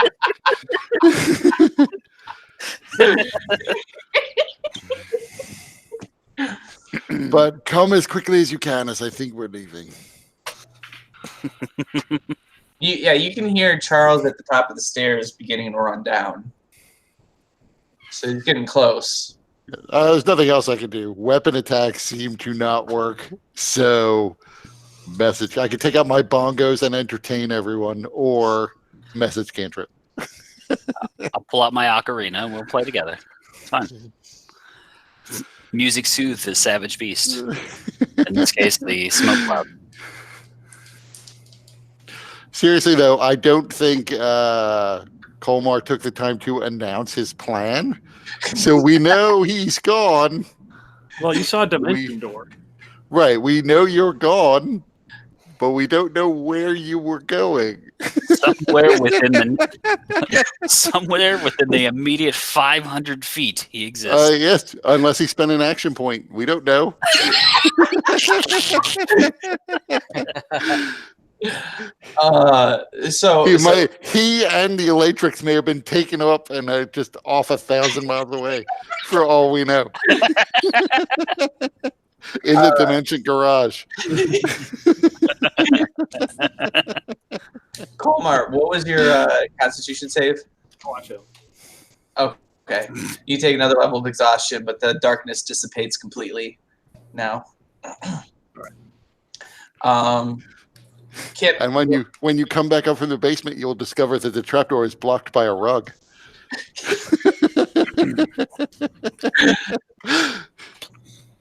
Kip, were you doing anything? No. I do say I fight better when I've had my medicine, and I go reach for my flask. I'm like, damn it, Sonny, you hiding my mushroom juice again? And I go to hit him. And the bear flinches. With the maul. Man. Okay. So at this point, the darkness seems to be taking a vaguely humanoid shape and coalescing.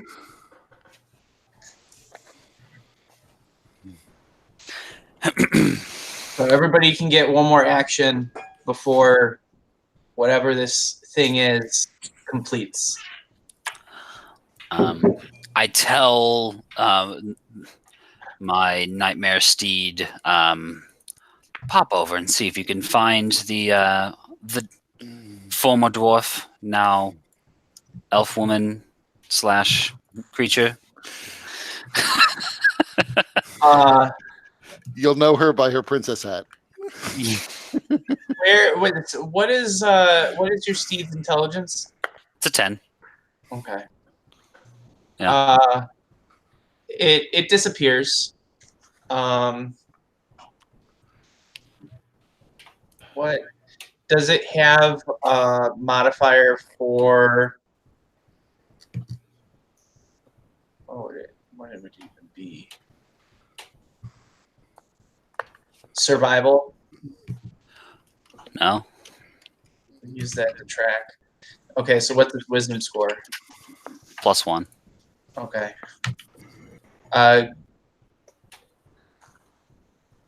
Since it's your creature, you can roll its survival check.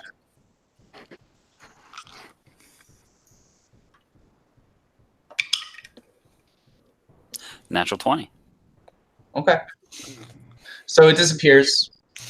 You don't know where it goes. Yeah, that's fine. He can go get Colmar and bring him fucking back here. Okay. He can bring up to 3 people with him into the ethereal plane, so he can grab them, bring them back here, and then pop them back over. Unless Komar doesn't want to go back there. Yeah, well, he's gonna have to suck it up. So,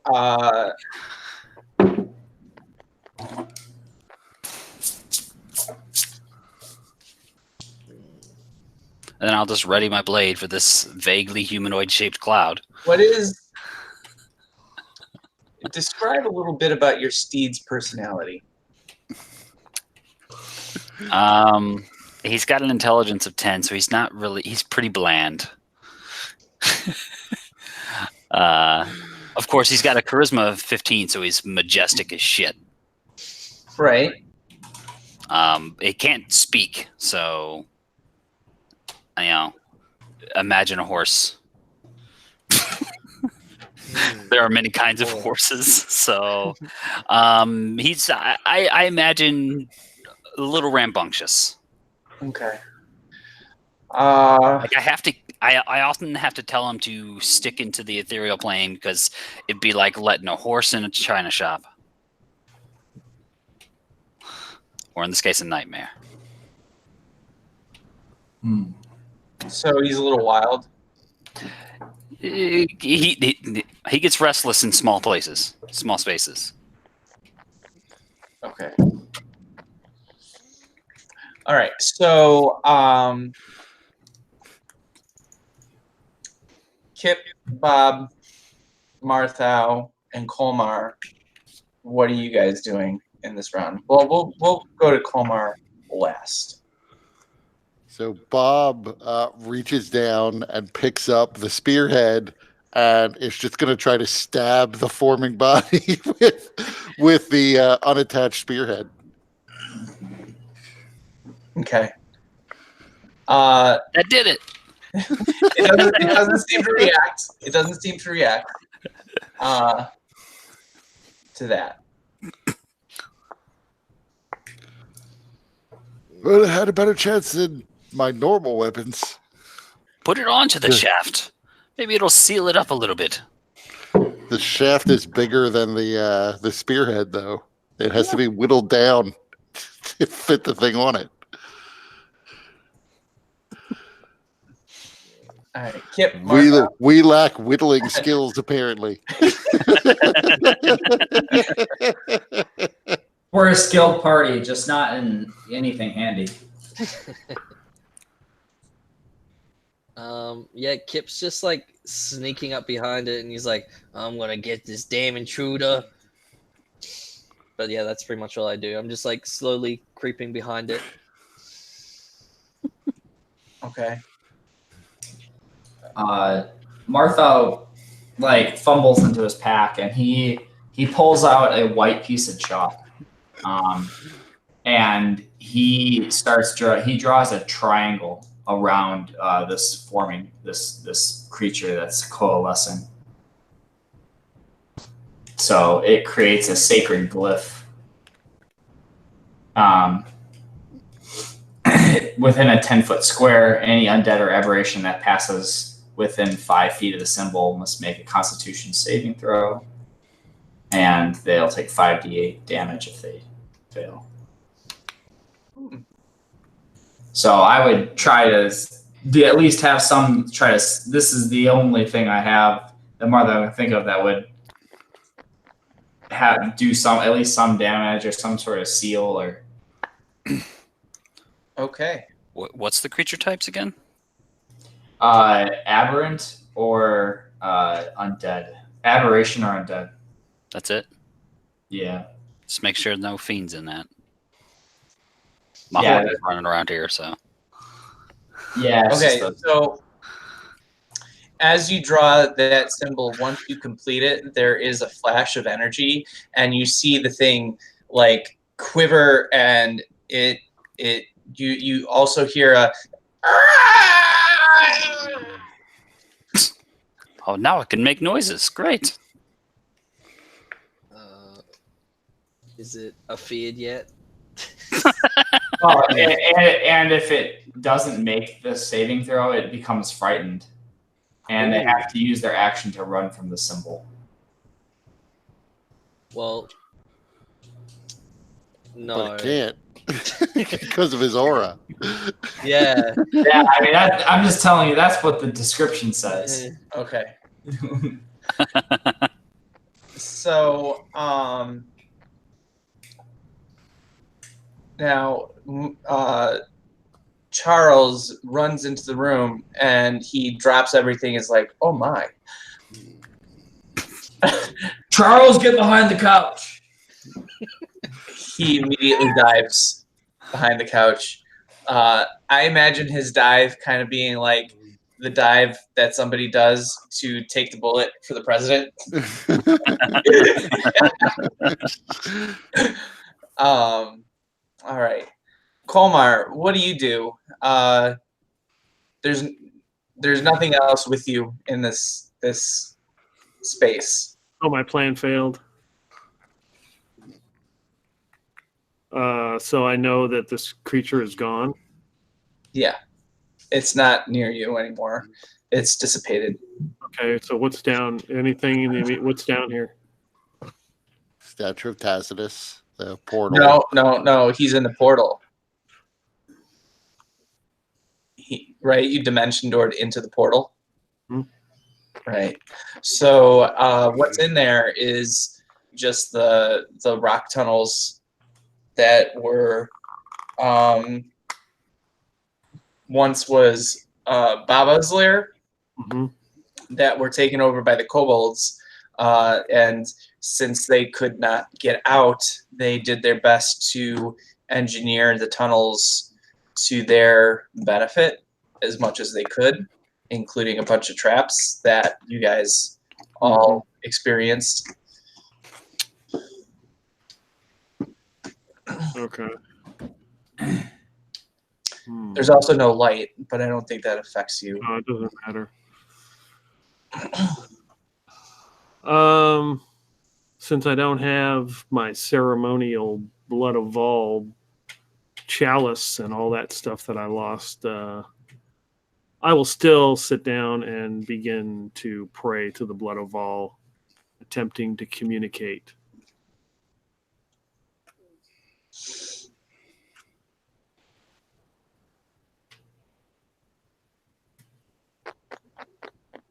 Blood is power. You're just praying to the blood of Baal. No, I'm specifically trying to communicate with Navatish. You probably don't remember who that is. No, I remember. Okay. I'm specifically trying to communicate with him. Maybe he knows something. Do you have any kind of sending spell or?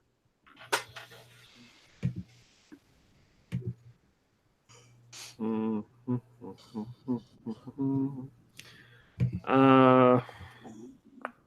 mean, I got augury, but that's really not. I got message.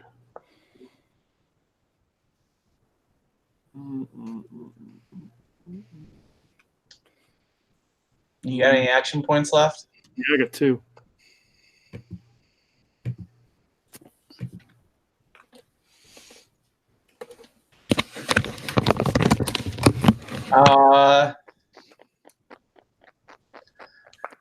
You can spend 1 and make a charisma check to connect with him, or you can spend 2 and it'll work automatically. Okay, 2 it is.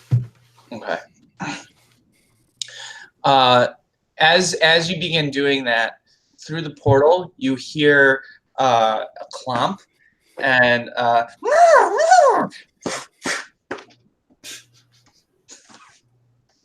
Okay. sounds like a horse. And then all right, so we've done that. So now what you guys see coalescing is it's actually Petrie. But he is, you see his features, he's like kind of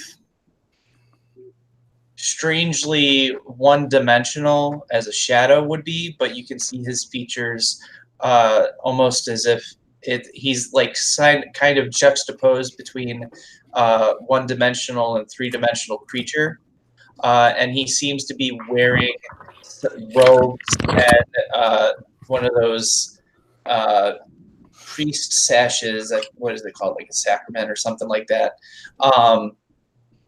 And he looks to each of you and smiles, and then he just puts his arms out, like priestly way, and then he points at.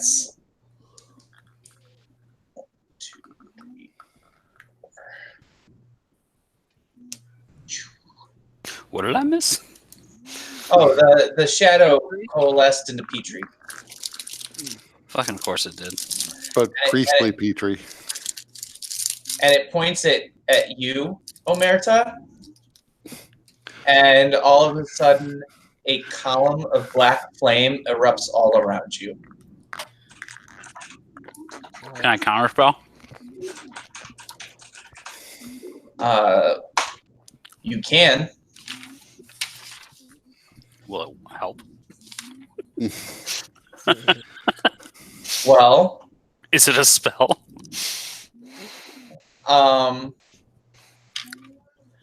give me an Arcana check.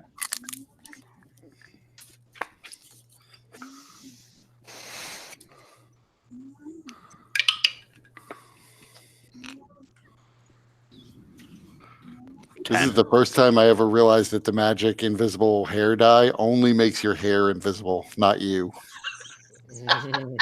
Making every hair dye now that I have left useless. I just got 10. Okay. So you're not able to identify the spell well enough to counterspell it. And give me a dexterity saving throw.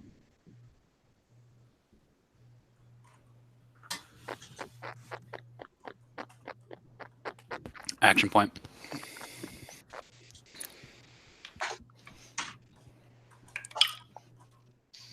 Oh, fuck me, really.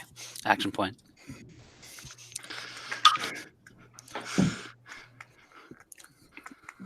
I fail. Just fuck it. Okay. You take 13 fire damage and 12 necrotic. All right, so I'm resistant to fire, so that's nice. 13 is brought down to 6. And 12 necrotic. Yeah. And then that's initiative. Will we make it outside at some point? Oh, damn it. We're known for our slow progress.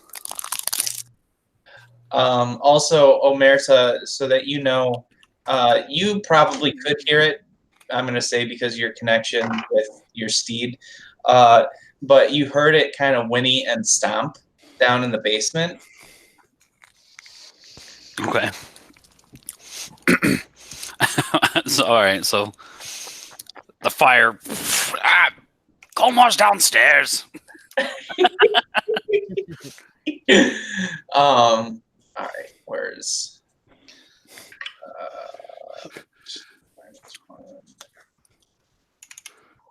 I was just trying to catch Umbros down there in the portal and have him try to get through the tunnels and end up dying from kobolds, and that would have been fucking hilarious. Are there kobolds still in the tunnels? I thought you killed them. I don't know if we killed them all.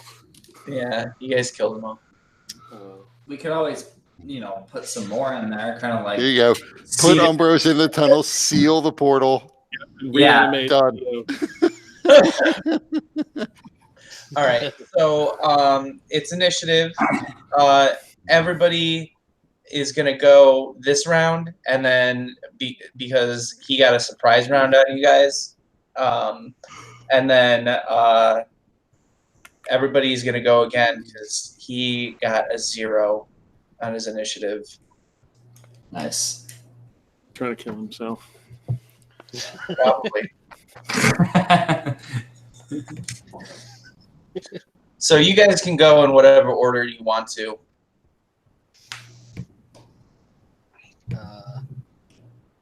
Well, Or would you guys rather stick with the order based on the rolls? does he have the fear condition on him? That's all I need to know. If you go last, he might by that point. I know, right?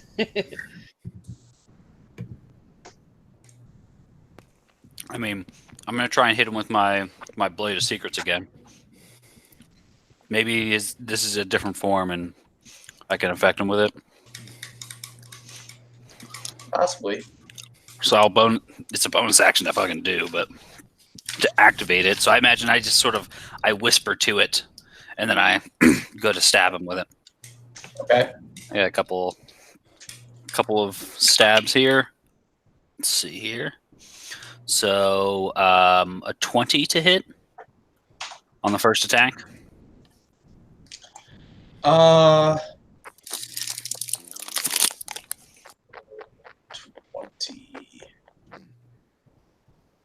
Man, this can't be right. What?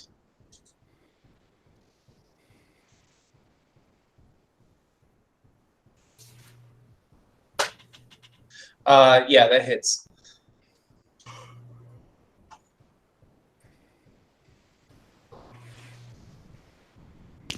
Four damage. And the second attack was a natural 20.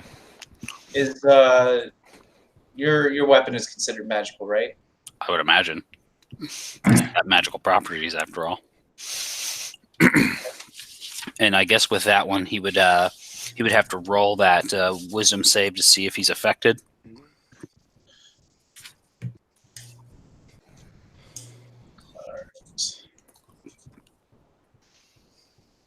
What does he need to beat? 17. Okay.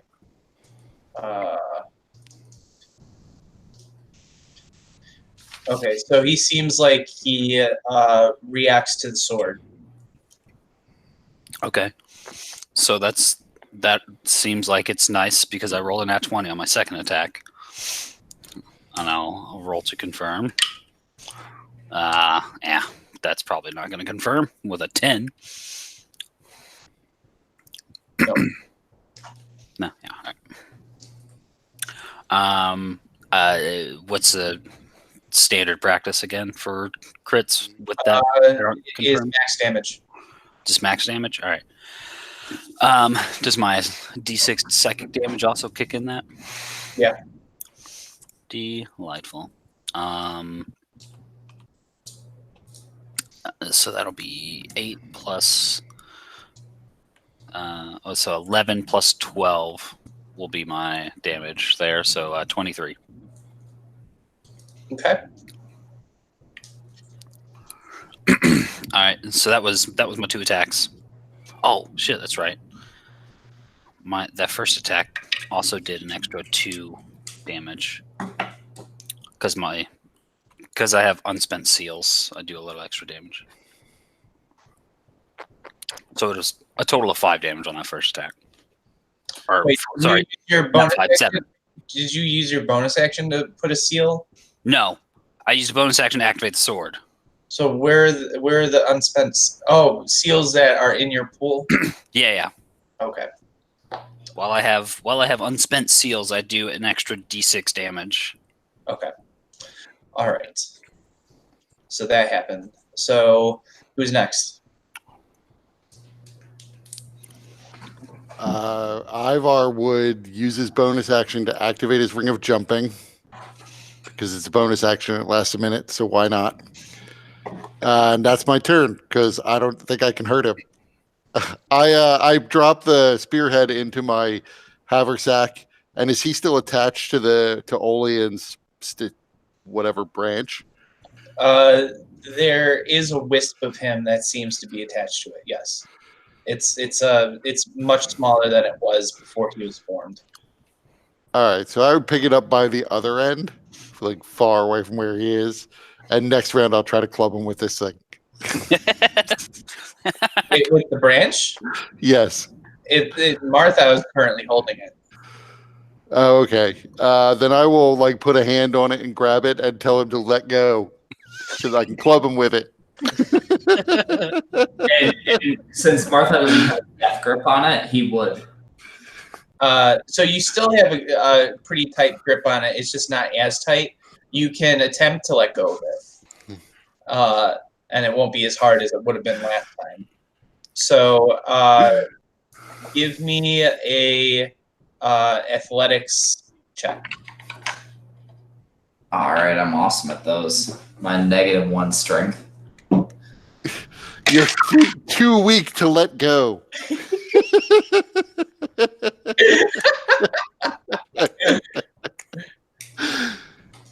Yeah, but don't you also have like your jack of all trades? Yeah, it does boost it up a couple. So it's a +1. So I got 11. Wait, what's your? Oh, it's a +1 total. Okay. Yeah. So it does loosen a little bit, but it isn't quite let go. Bob, since you didn't use your action, if you want, you can use your own athletics check to try and take it. Oh, I don't have jack of all trades. But what the hey, I'll try with my -1. There's a 0. Can you beat a 0? Well, let's see.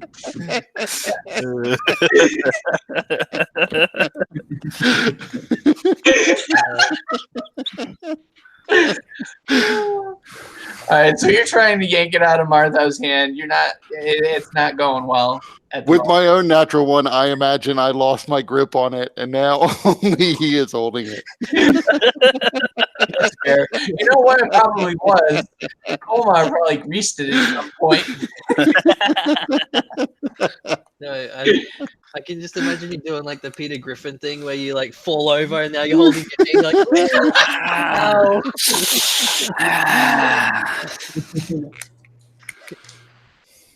All right. Who would like to go next? I guess. And Peter, while we're doing this, as you connect with Nabatash, what would you ask of them?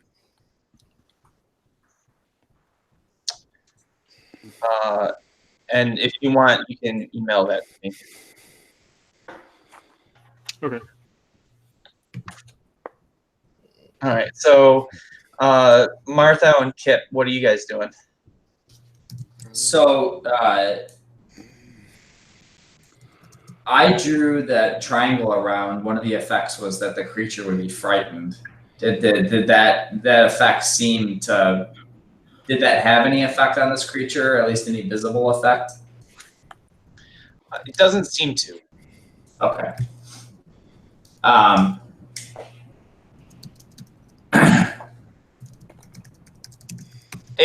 I mean, it definitely hurt him, but for some reason there might be something else preventing the creature from being frightened.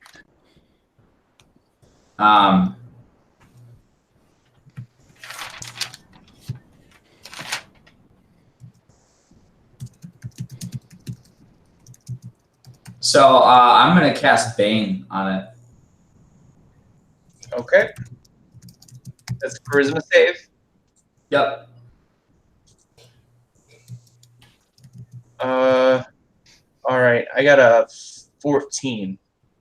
That does not make the save. All right. Bane. Bane. Cool. And as let's see, stupid shadow thing. Just imagine ability checks. As my bonus action, I'm going to give a bardic inspiration die to Kip. Strange choice. Okay. What does it look like giving Kip a bit of inspiration?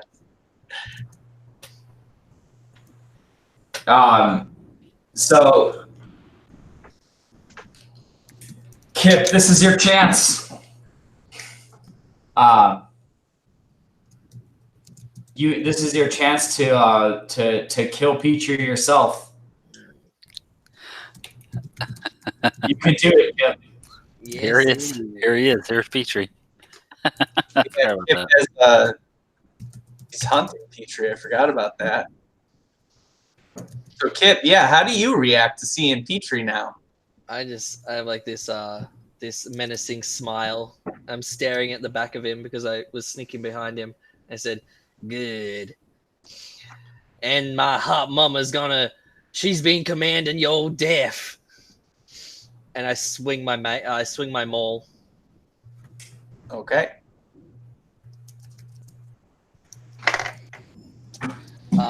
18 to hit. I've got the Bayish weapon, so I'm not sure. I'm not sure if this is gonna work. Who knows? Okay, so 18 hits. Okay, cool. I'm gonna use a Wrathful Smite as well. Okay. So dump a first level spell slot. So he's got to do a Wisdom saving throw, DC 15.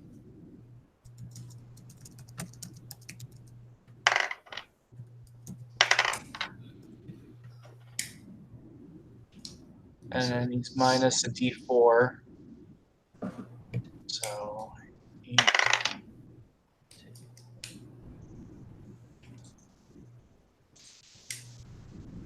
So he rolled. Wait a minute. Did I calculate that right? So 21 minus 4 is 17. 17 beat it? Yeah, it did. Yeah. Okay. But he takes 18. Well, he takes 10 of whatever the magical damage is from the Bayesh weapon, maybe, and then 6 from 6 psychic damage from the Raffle Smite. Okay. Double the damage dice that the maul deals. Oh, okay. Oh, so double what I just rolled, so that'd be 20. Well, not double what you rolled, double the damage dice. So how many maul does 2d6, right? Yeah, 2d6. So roll another 2d6. Okay. 6. Oh, and there's another 12. Nice. Okay. So the total from the maul was what? It was 10 at in the first part, so and then so add So another 10 22 to total? 20. Yeah, 20. Okay. Yeah. So the Petrie uses an action point to heal himself. Sounds like a Dick DM move right there. There's a lot of dicks sitting in the circle here. Can't give action points to the bad guys. Ow. You give them legendary actions, and then you're cool. We just say they do it. Okay. So that happened. Now, who hasn't gone yet in this round? Colmar, have you sent me that email? Oh, I'm right now proofreading it right now. Okay. All right, that's fine. All right, then it's next round, and Petrie's going last.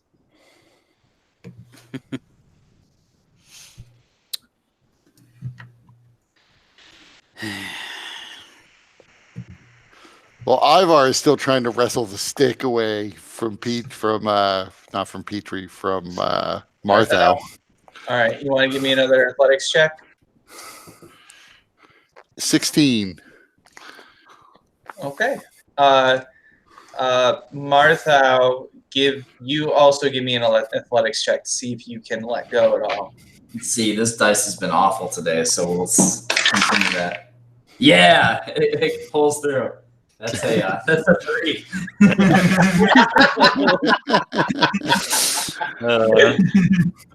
Okay. So it is nearly out of his grasp, but not quite. So you get 2 attacks for an action, right? Yeah.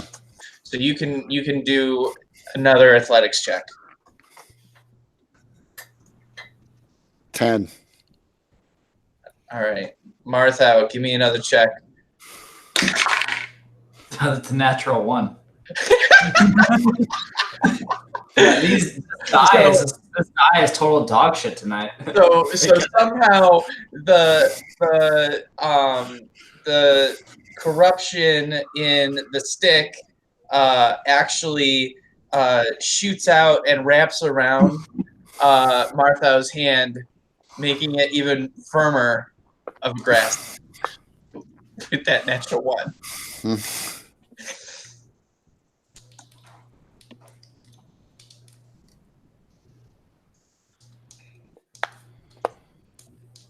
All right. Now, Bob, you did see that the Biesh weapon, and everybody else saw that the Biesh weapon was really effective against Petrie. He had a very strong reaction to it. Can you describe this reaction? So it didn't. So for example, when Omerta slashed at Petrie with his rapier, even though it seemed to kind of shimmer the image a little bit, it seemed to just pass through Petrie. But when Kip used the maul, it actually cleaved the image of Petrie and caused him to have to reform. And you could see pain on his face as that happened. Was he undulating as he returned to form? Of course he was. Okay.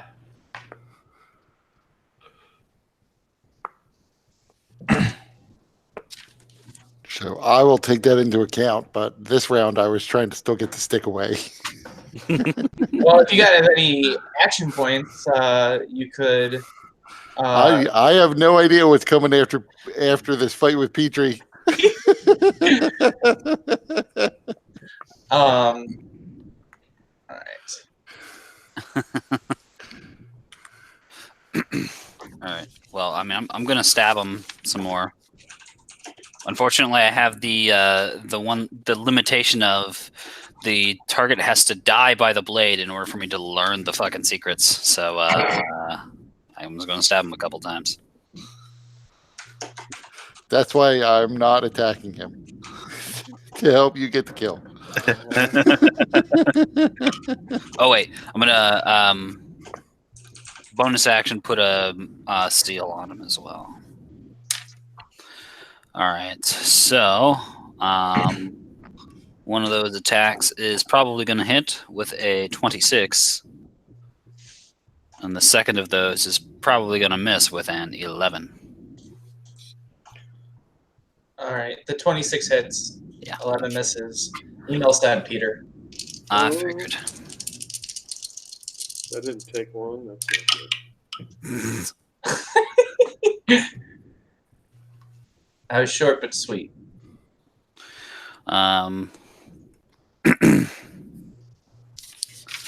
Is this specific damage here? Psychic, yeah. So that would be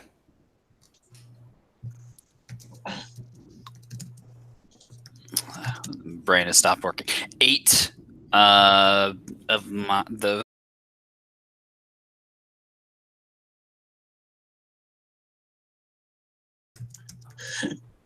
Anything else you're doing? I already put a seal on them, so Okay. Martha, Brendan, Bob, you already went trying to grab the stick, right? Yep. Sent another email.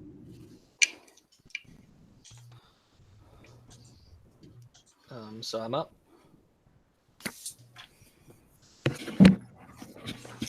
you and Martha. I'll let Martha go first. Well,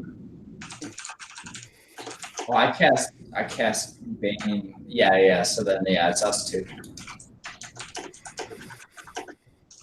You can go, man. Okay. All right. Cool. I just look at him again with a smile. I'm like, I ain't done with you yet, and I swing the maul back at him.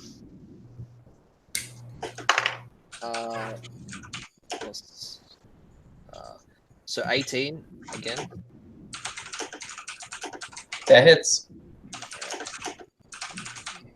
He's got to do DC 15 again. Wisdom. That's a lot of typing for a yes or no answer.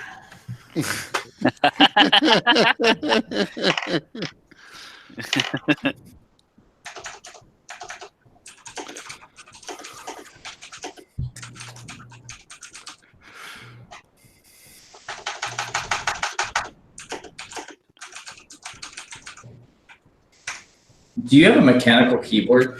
I do. I love it. All right.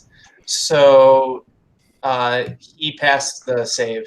He rolled an 18, then got a -1 from the Bane, and he has a plus enough Okay. to. I get another swing anyway. So do I do the double roll damage on the Bayish Yep. weapon again? Yep.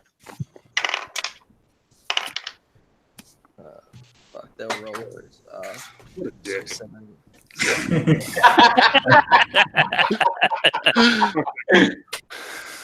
So I got, then plus 6. 12 plus, so 16 on the first attack, and we're gonna roll again for the second. Oh, nice. 24 on the second attack. 24 to hit? Yep. Oh, okay. So that hits, yeah. All right, give me another wisdom.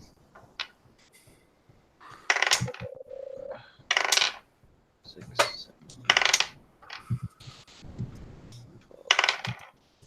12, 18 plus 4, and that's 22 on the next attack. Wait, 22 damage? Yeah, 22 damage, yeah. And he fails that saving throw. Yes, be afeard of me. So what does that do? So he can't move, for one. And then on his turn, he takes psychic damage equal to half my paladin level, so 6 psychic damage each round. He's still feared. Wait, he's not frightened. Oh, is it? No, he's immune. Oh, he's immune. So my Raffle Smite doesn't fear. Okay. Cool. But it was wrathful. It was very wrathful. Your character relies on fear, Yeah. takes it away from you. Yeah. Well, Petrie does try to kill himself. Of course, he's not afeared of anything.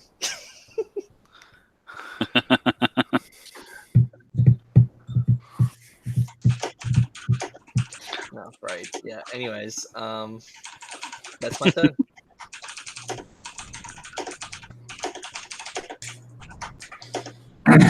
Um,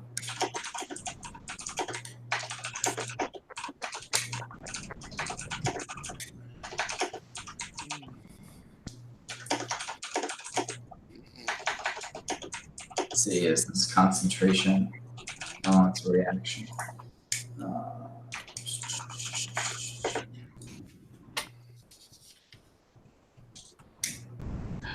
All right. Reply sent. Sorry, Dustin. What were you doing? Yeah, I'm figuring it out because I'm concentrating on Bane, so I can't dual concentrate. So I'm trying to think of a good one to do. I'm going to cast a mirror image. Okay.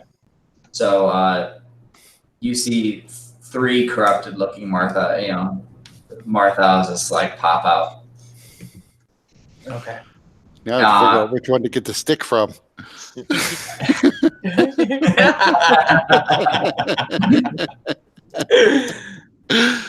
I'm going to cast Mantle of Inspiration as my bonus action. Okay. So everybody, I wouldn't. So everybody, including Charles, looks at me, and they see just like my normally blonde hair is a bit darker, but it's still kind of like flowing in the non-existent breeze. And even in a moment of darkness, there's still beauty to be had. And you get 5 temp hit points. And any of you can immediately use your reaction to move to your speed without opportunity attacks. Can I move to a flanking position? Then, since I have a grip on one end of the stick, I run in a circle around Martha in an effort to just leverage the whole thing away from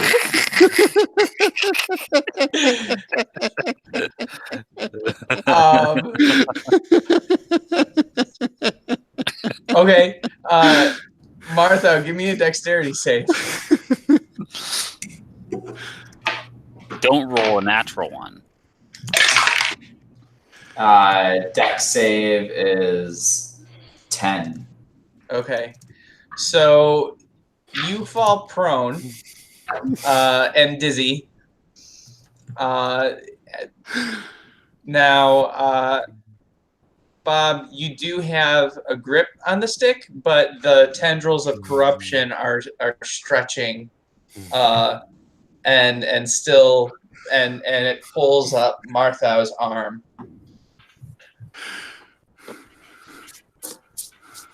All right. So my speed is 40. I have to decide whether or not to take the rest of it and just keep spinning. Just a stick with his bloody stump still attached to it. See, I got a mirror image too. So there's like, I was imagining this whole thing. There's like 3 versions of Martha with like beautiful glowing hair, and then there's 3 versions of Martha with this stick, just like now being spun in a circle. All right. So Petrie unleashes a wave of energy, and suddenly all of the dragon shards in the Handsome Mansion flash and then seem to burn to a crisp. And the ground begins to crack. Chasms begin to open in the floor. And outside, you hear a number of shrill shrieks. The cavalry has arrived. You're safe. And then he uses an action point and turns to Kip and casts his version of Flame Strike. So give me a dexterity save. Okay. Flame strike. Oh, nice. Can I 18 counterspell? dexterity.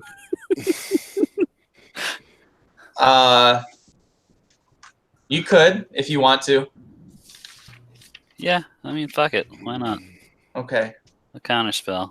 Did you? So you got to give me a check. Yeah. Let's see here. I think it's just my charisma bonus. So Yeah. Yep. come on, dice, don't fail me. Yep, they're yep. Hold on, give me a second. That's not used. All right, I'm gonna give you one more chance. I'm gonna give you one more chance, dice. Using an action point. I did. I had to. Natural one ain't gonna do shit. No, that might Come on. empower it. Hey, there we go. That's much better. 24. Okay. Take that, bitch. All right. So, what does it look like when you block the counterspell or block the flame strike?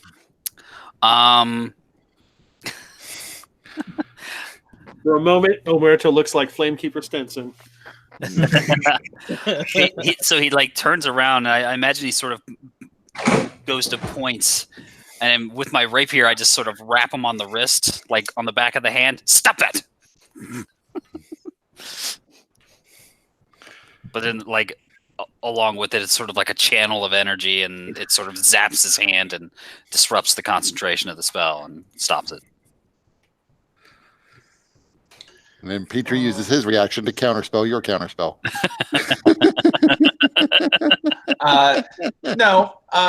But what he does do is he uses another action point to repeat the flame strike. So, Kip, give me another dexterity save. Petrie's burned through his action points. He's not saving them for when he needs them. He doesn't realize this isn't our final form. Yeah, I think I'm gonna cop it. So, yeah, I think I'm gonna get hit. I rolled a 3. Yeah. Yeah. I rolled 4. Sorry. Yeah. A new character. Just soaking it So up. you take 12 fire damage and 13 necrotic. Okay. So 12 and then 13. Yeah. And then he's going to use his final action point to repeat it. I don't have any more spell slots to counterspell, so Well, you don't have any more reactions either. I got one more action point, but Oh, yeah. Yeah, I think I'm good this time. Maybe 15. Let's see. was Petrie that shit? That he And didn't have Dex, a good- yes. No. And Wisdom, no. No, you failed by 1. Are these physical attacks? They're spells. Emotional. So I'll use Ben Luck as my reaction. Okay. To add a to add a d6 to it. Okay. All right. That adds a 2. Okay. So you rolled. That brings your total to 17. I rolled 15, so add 2. Yeah, 17. Yeah. Okay. So you succeed, but you still take half. So you take 5 fire damage and 6 necrotic. Ooh. My brain is on fire, but my soul is strong.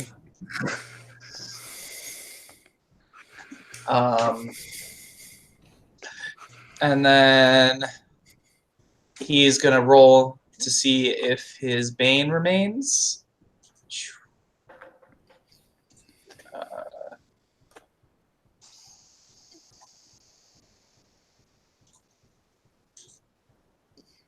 So he rolled a 18 minus 3. 15 charisma save. It doesn't make it. All right, so he's still baned. All right. Colmar, did you respond again? Yeah. Okay, let me see that real quick. God damn it, Colmar, would you just get back up here? What do you mean? It's only been like 18 seconds. You guys are fine. You have 20. Yeah, you got 20, then we're out of here. Did Colmar hear the shrieks from outside, or is it isolated inside the kobold cave? Probably nice. No, he would have, even though they're not physically connected, he would have heard the rumbling and the cracks and the fissures would have sounded like an explosion coming from the portal. Yeah, I tell you, he's quick with those reinforcements. My guy. Come through. Yeah, is hearing the sound of an explosion from the Handsome Mansion supposed to make him want to come out of the tunnels or stay in the tunnels? Cool.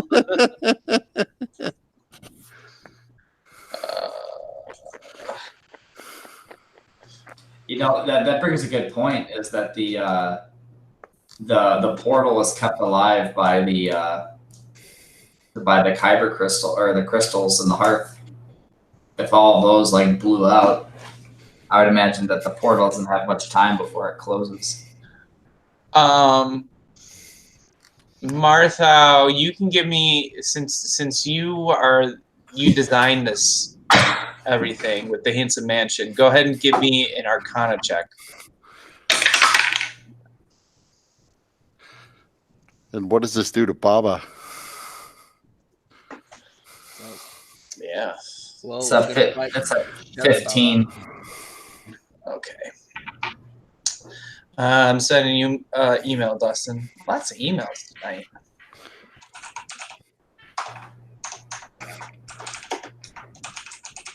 At least if the house collapses in, that should keep Tacitus pretty safe. Mm-hmm.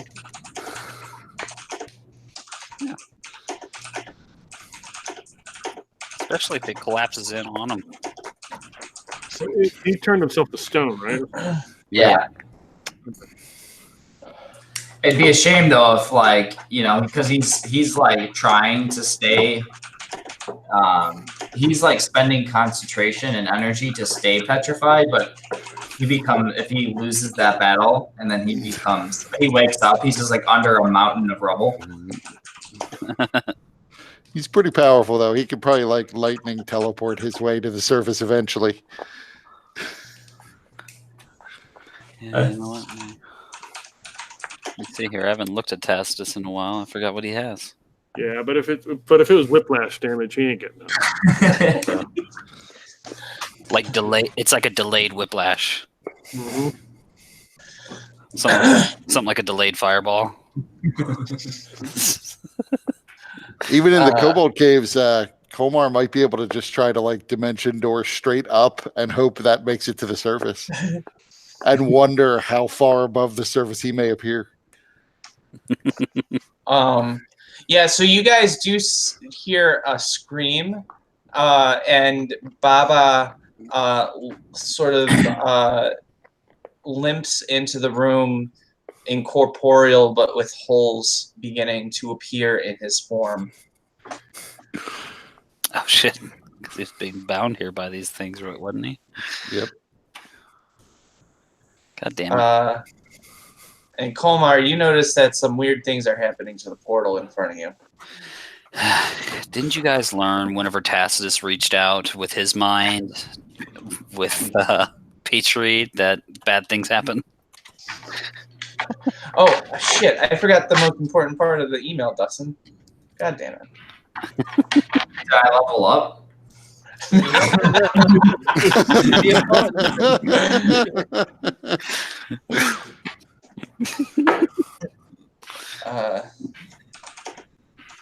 Wink, wink.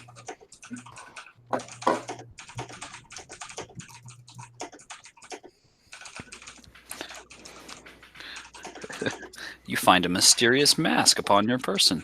Would you like to put it on? Oh boy. How could I refuse? It was very difficult for me to not put it on earlier than I did. Should have put it on the cat. All right, send Dustin.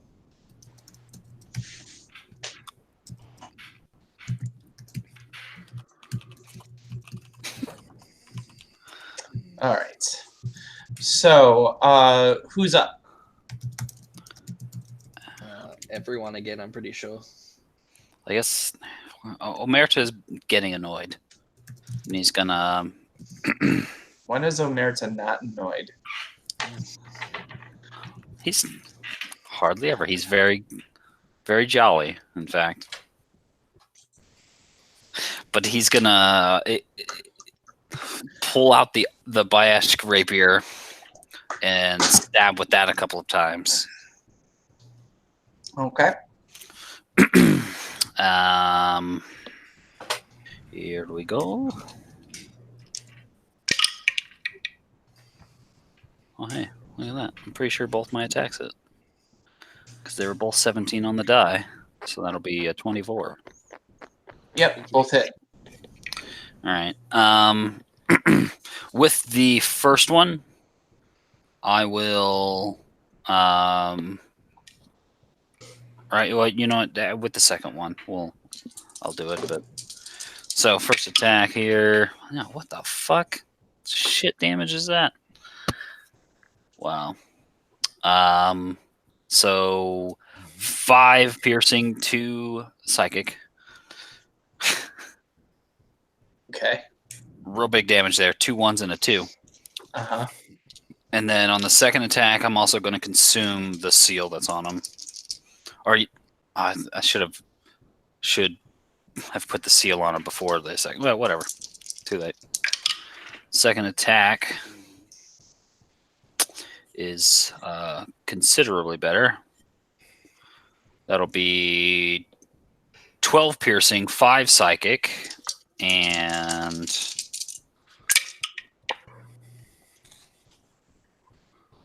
11 necrotic. Okay. Hopefully necrotic doesn't fucking heal him or some shit. Well, it doesn't matter. Go ahead and describe how you kill him. Oh yeah, this was the Bayash weapon. I don't know if that even mattered, but I forgot about that.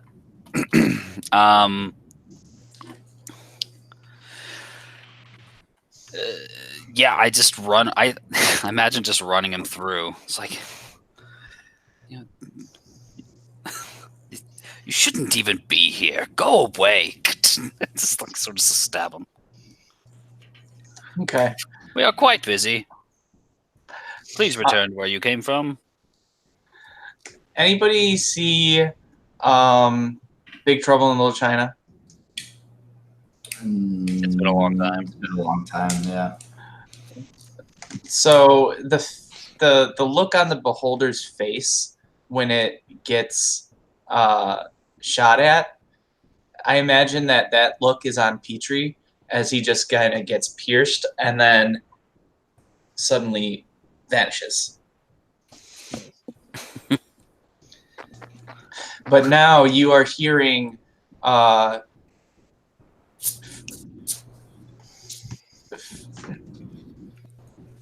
is this? So you're hearing outside these monsters and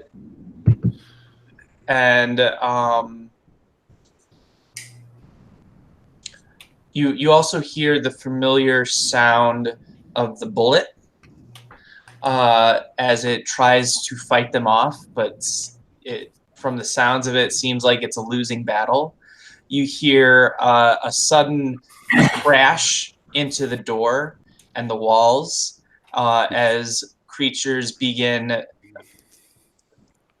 pounding into the structure, causing, and the floor is being ruined with the caverns or the ravines that have been opened up in the floor. The footing has become a bit unstable, and you're feeling the entire mansion shake, and you also hear that these things are beginning to climb up into onto the roof and are tearing through the shingles, and you hear a couple of them fall into the upper floor, and even begin to start to see some drips of acid make their way down from the upper floor to sizzle on the floor in the living room where all of you are. Kolmar, where are you? Oh, yes. And the chocolate milk cows all died. Joke's on them. Those shingles are made of asbestos. Fuckers. I hope they like dying from the inside. Kolmar, where are you? It was downstairs. Avoiding the TPK. Let's go. Are there any of the fissures that like immediately open up to the basement? Yeah, you can see the basement, and you see the portal kind of shimmering and dimming as in response to Baba, who's continuing to cry out in agony. He's kind of reaching towards you guys in a gesture of help and desperation, but more holes are opening up in him, and he's fading. Yep. It was nice Is there any way we can free the elemental who basically handles all of your waste so it can go and attack the monsters? No time. Oh, don't let the door hit you on your way to Delore.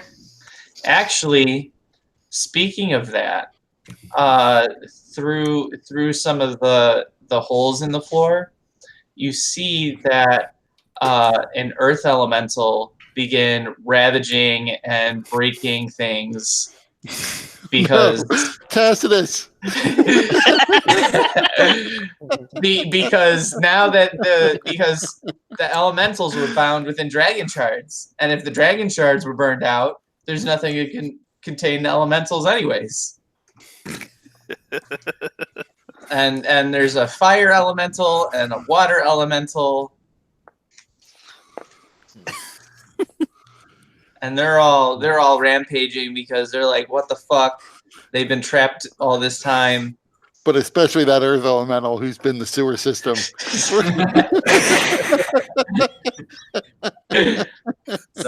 taking out the bourgeoisie. And corn comes out like buckshot. Right. Its body is just like 90% poop. Yeah, it's more Golgothan than Earth Elemental at this point.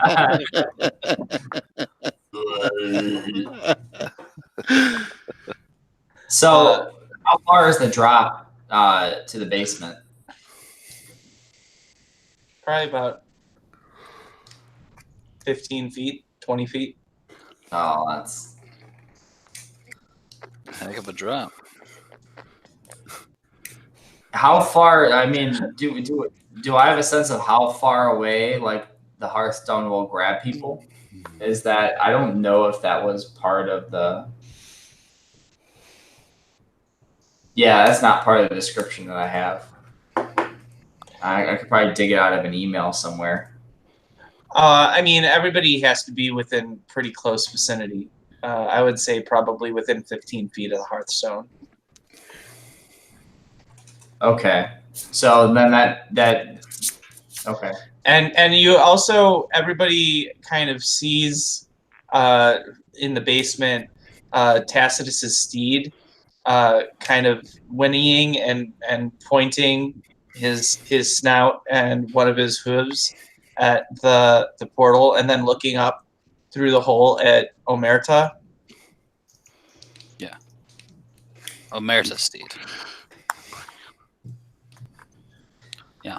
I'll fucking hop down on some rocks and get down there. Yeah, I'm thinking we just all we just gotta get a little bit closer and we can all. Seems like he's in through that portal down there. Let us move. Yeah, Bob will just jump down. But Bob has slow fall, so 20 feet's not nothing to him. Yeah.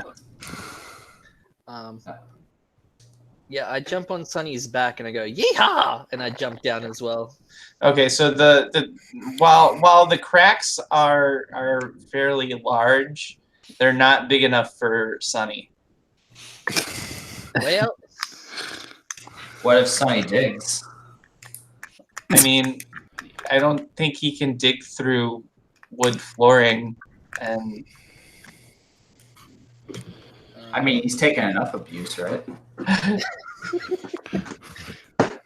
Yeah, he might not want to. also Plus- Sunny has a saddle packed.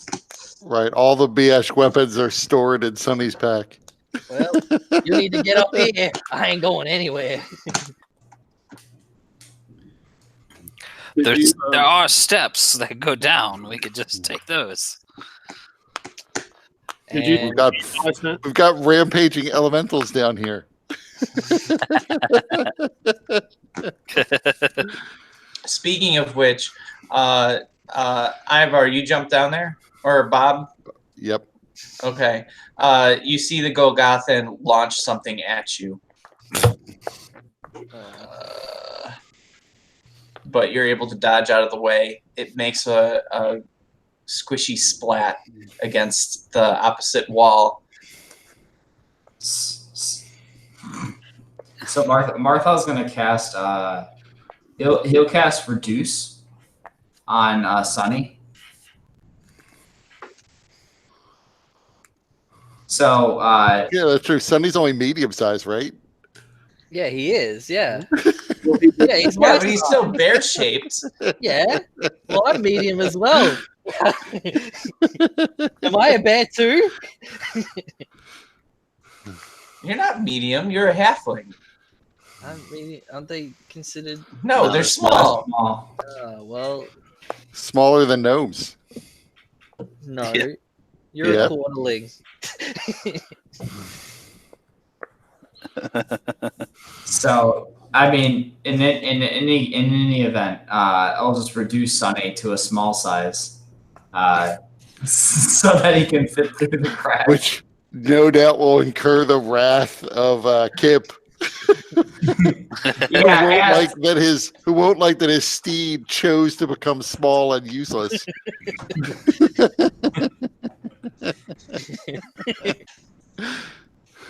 He'll probably punch him through the hole in the floor.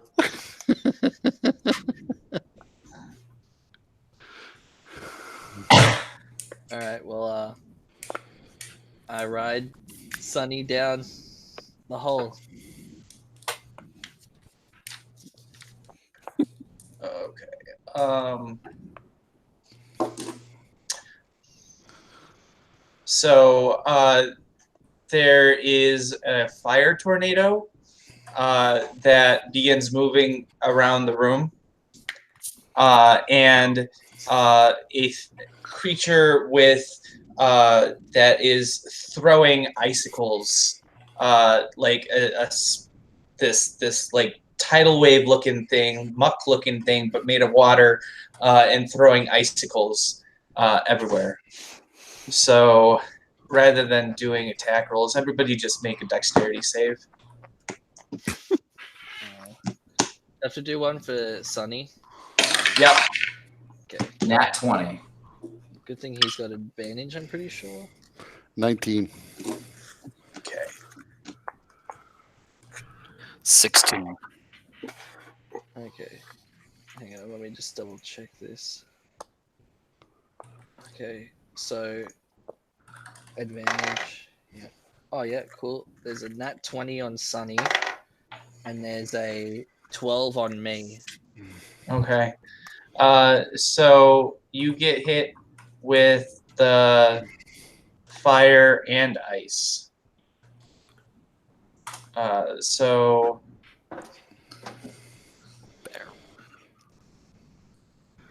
So first of all, you take 7 fire damage, and you are caught on fire. And then you take 5 piercing damage and 5 cold damage. Okay. And until you use an action to put that fire out, you're going to take additional damage, which starts now. So you take an additional 9 fire damage. 9. Okay. All right. Well, I'll use my action to put myself out. Okay. And Sonny keeps running. Colmar, what are you doing in the lair as you're watching the portal kind of shimmer and seem like it's fading? I like to think that you smother the flame out with Sunny. At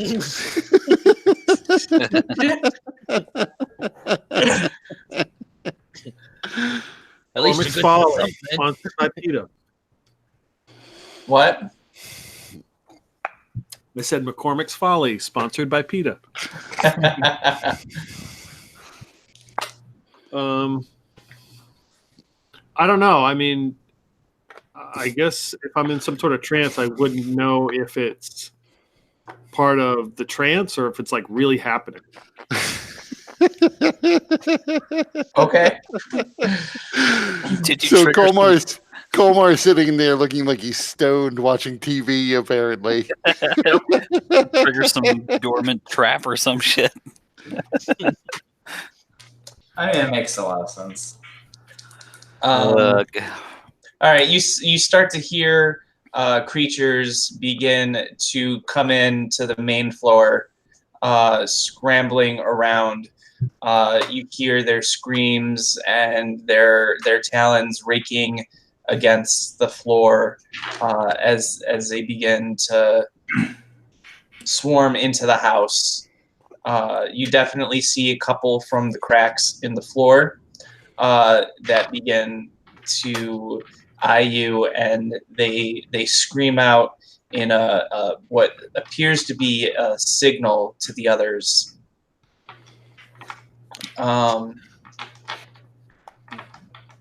Did Charles jump down? Yes. All right. Since everybody else seemed to be jumping down, Charles would jump down as well. Yeah. So I would think that we'd all just run to the portal and just get close enough. So like at that 10-foot mark. We got to get in, I think. Yeah, I think we gotta get in. I'd go running through the portal. Yeah, Yes, let's just get in. Yeah. I'll tell my Alright. speed to go in too.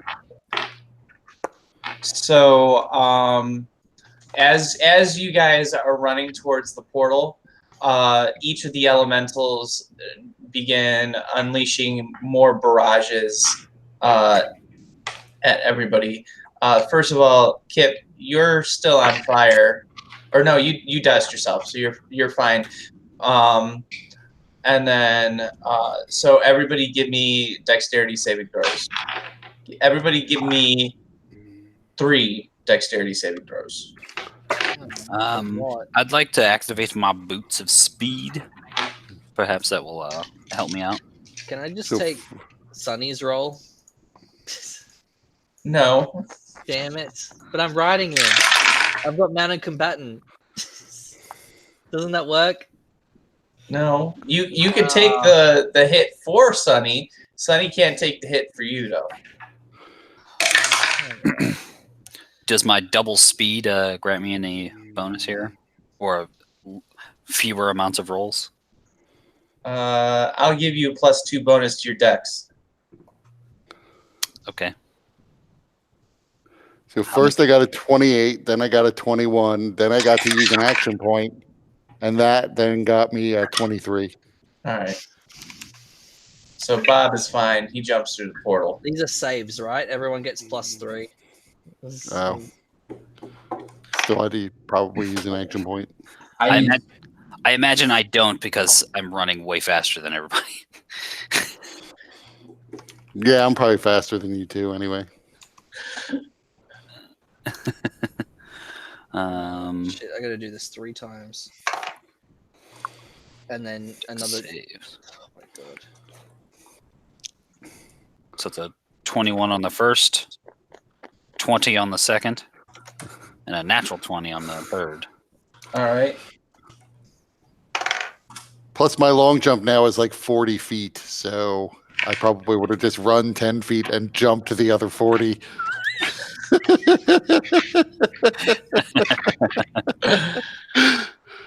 All right. So Dustin, you avoid the fireball, but you're hit by the icicles.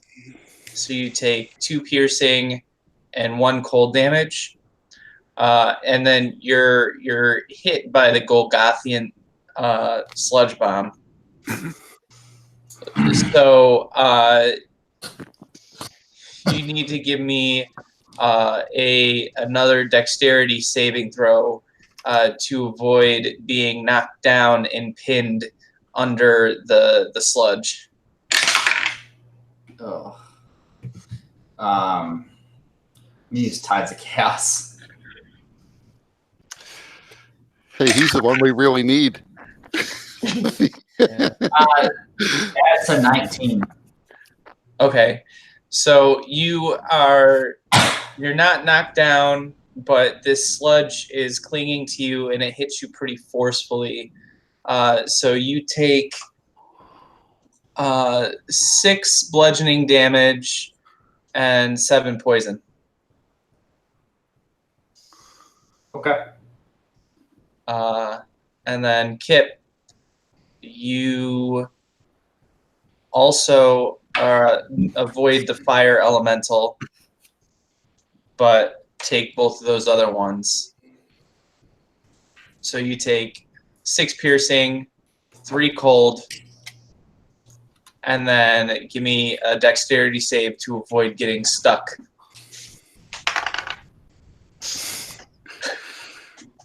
Action point. All right, 16.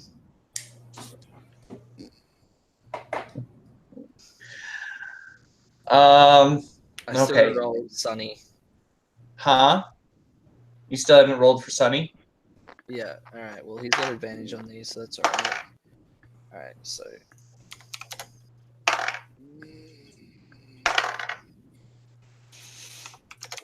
Lucky bear.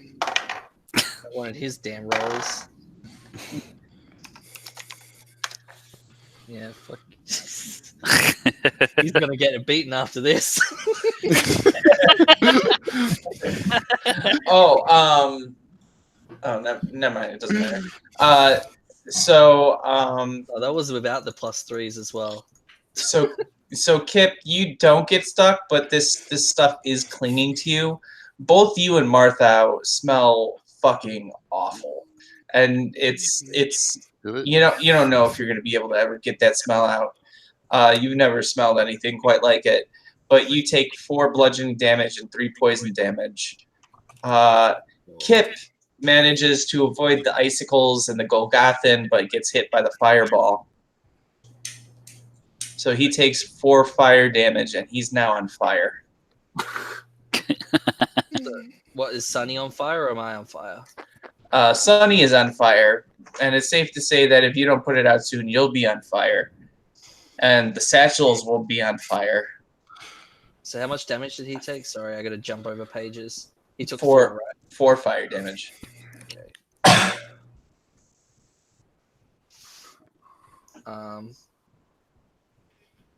I was gonna pour mushroom juice on him, but I realized that might be flammable, and I don't have it. So, So you're like pouring it, and you're like,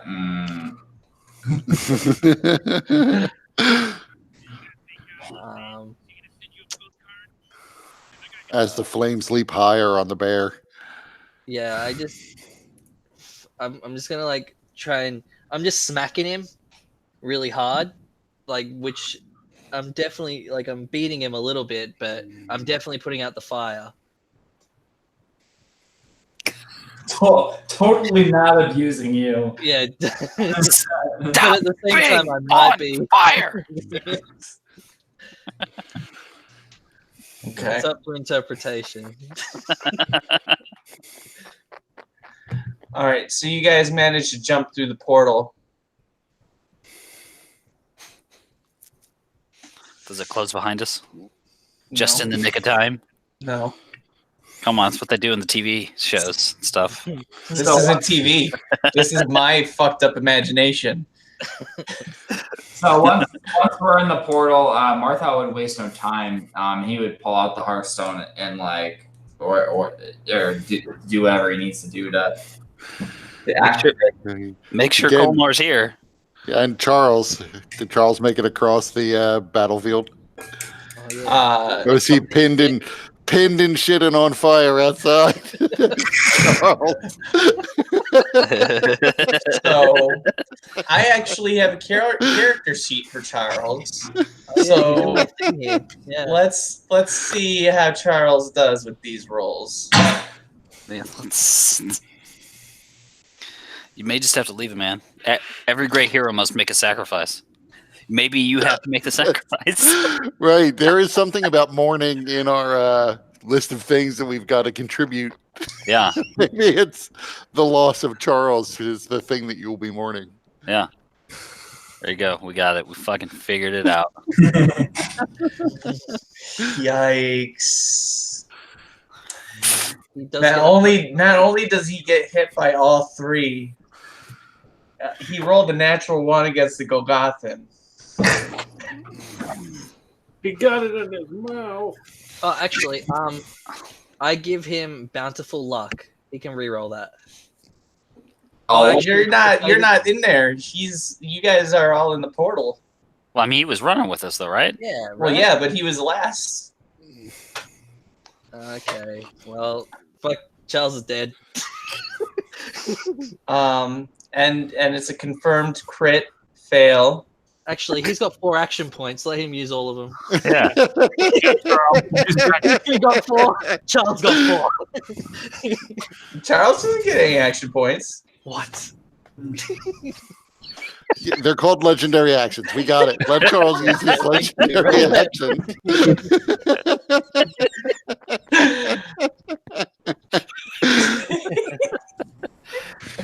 But actually, if Charles dies here, a sacrifice by one who would awaken the dark morning makes more sense for him than any of the other interpretations I got. Yeah. He awakens the dark morning in Marthal by dying through his sacrifice. I mean, maybe his sacrifice is we've got to go find those lost crushed testicles. I don't know.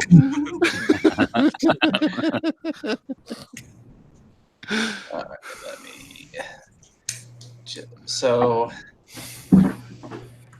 he rolled a 64 on his fumble.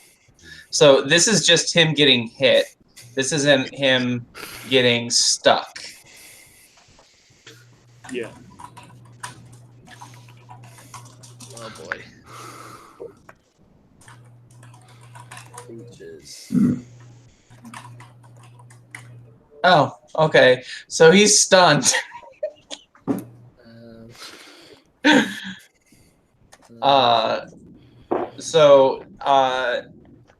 Charles doesn't come through the portal with everybody else.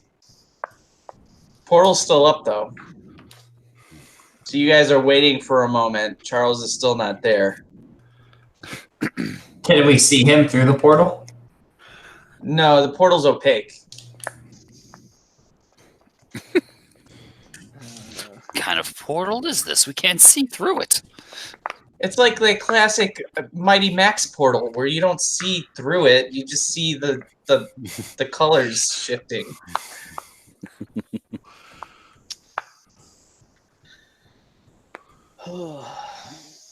Does anybody go to check on Charles? Also, Colmar, you're seeing all this happening. How are you reacting to everybody jumping in with you? Oh, who is there? Time for us to go then. Where's Charles? Goddamn Charles! Charles, get in here! So Charles or Martha's gonna pop his head through the portal, like to see what's going on. And hope it doesn't spontaneously just flicker off for a half a second. Go on without me. So does he? So he sees Charles pinned by shit. He's not pinned by the shit. The shit is definitely on him, but he's been knocked down, and he looks dazed. Like he looks like he got his bell rung real hard. How far away is he? He's probably about 10 feet from the portal. He gets knocked down, but he gets up again. You ain't gonna keep him.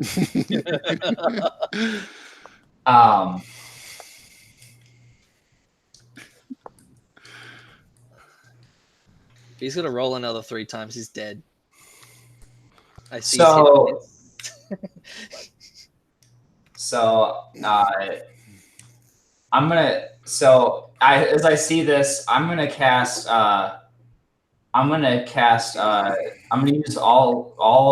use 6 sorcery points.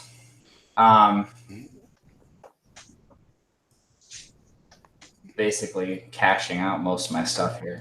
I'm gonna use 6 sorcery points to do a distance spell, and I'm gonna augment cast freedom of movement on Charles. So that makes the touch of, I can hit him there. Yeah. Freedom of movement wouldn't, because he's not bound by anything. There's nothing keeping him from moving. He's like been stunned. So it's like he got hit so hard, like, he's kind of like dazed. He's looking around. He's moving a bit slower, getting up pretty slow. Gotcha. So I guess I read the first. If he were bound by the Golgothan shit, then that would be something that would help. But yeah.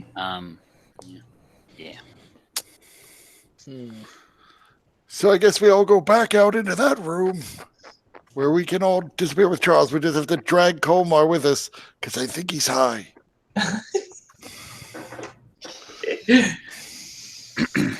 Who gave Colmar the Catterlick? Did the nightmare come in here like I told him to? Yeah, he would have followed you. All right, so then I would just making sure. Got my priorities straight. So then I wouldn't have used. You wouldn't have used that then. Yeah, I know. That's why I let you know that it wouldn't have worked as you intended. So, Obertus thinking, ain't no Dalkir taking over the ethereal plane.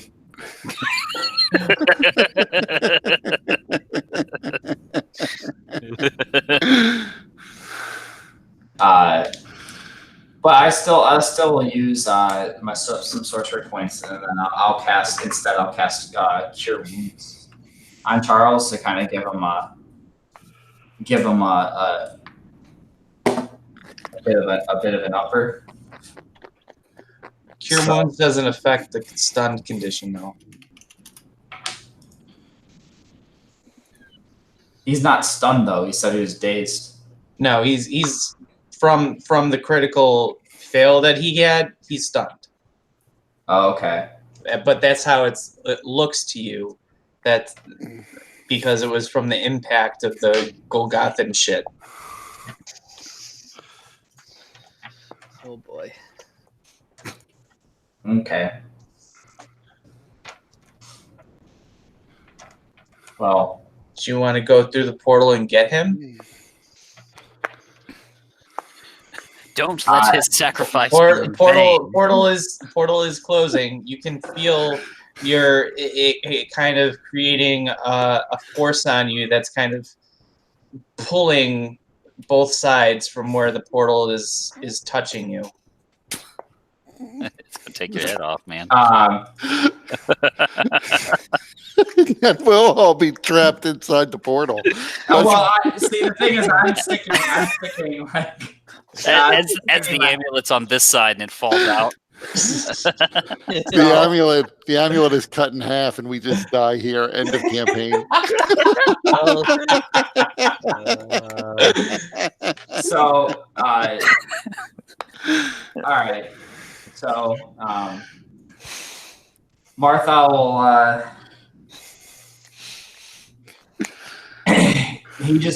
So Martha whispers, "I'm sorry," and then he's gonna cast a level 5 Chaos Bolt at Charles. Put him out of his misery and let it slop around the room.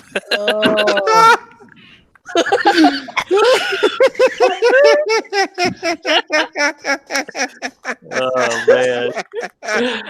Oh boy.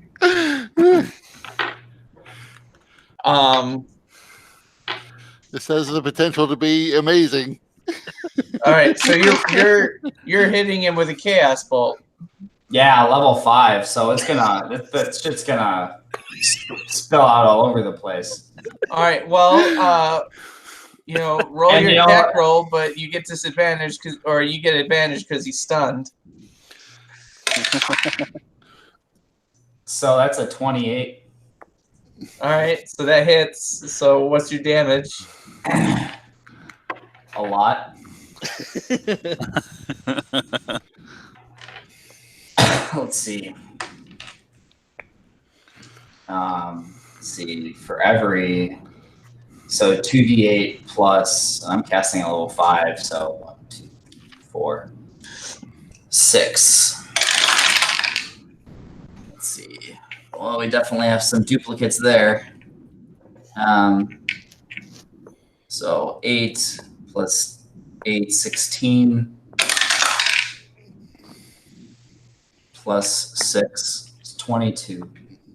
22, and I had mostly 4s, which would have been lightning. So I'll do 22 lightning damage. Okay. Here's what you see before you sink back into the portal. You launch a savage chaos bolt into Charles, and it coalesces into lightning just before the impact. You see him quiver and strain his muscles as the electricity courses through his body. He looks at you, his face a mask of pain and agony and confusion. The bolt bounces off several different creatures, none of them powerful enough to actually take down the creatures, but definitely does some damage. The electricity ceases through Charles, and he's still moving because the bolt was not strong enough to completely kill him. And he's as he begins getting up and looking at you, as several of the xenomorphs swarm upon him and just begin puncturing every angle of his body with their double jaws. And that's the last image that you see of Charles. His body being pierced by every angle is just another Saturday night for Charles. Die as you live, Charles.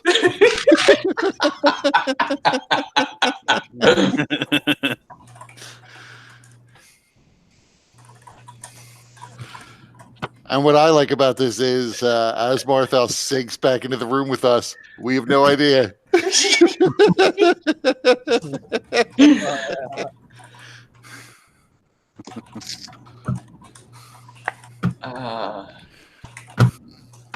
So I think that's a good place to end the session for tonight. By the way, Hearthstone out. I guess we're in the Kobold Cave and there's no. Yeah, the after you pull yourself in, not long after the portal begins to fade, You do see a pair of alien claws reaching through the portal, but just as they do that, the portal fades and the two hands drop, causing acid to puddle where they fall, and then which opens up holes in the granite floor, and the hands begin sinking through the holes that the acid is opening up.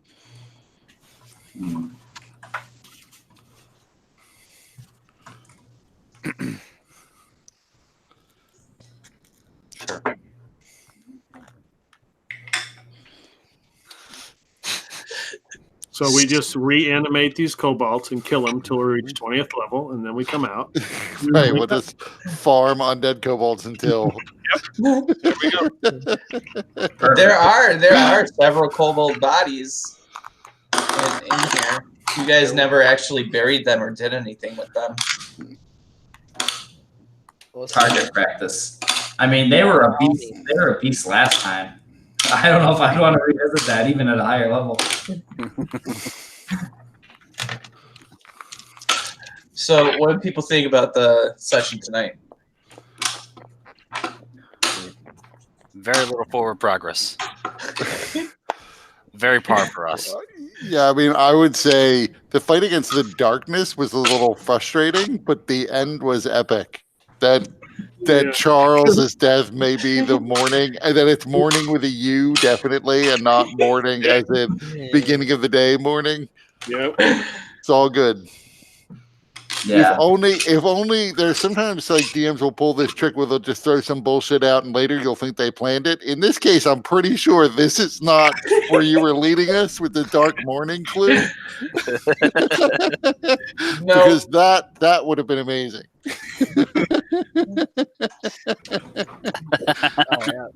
In part, I can't believe that's where you wanted us to go, because who would have imagined that there'd be a chaos bolt would be the end of Charles.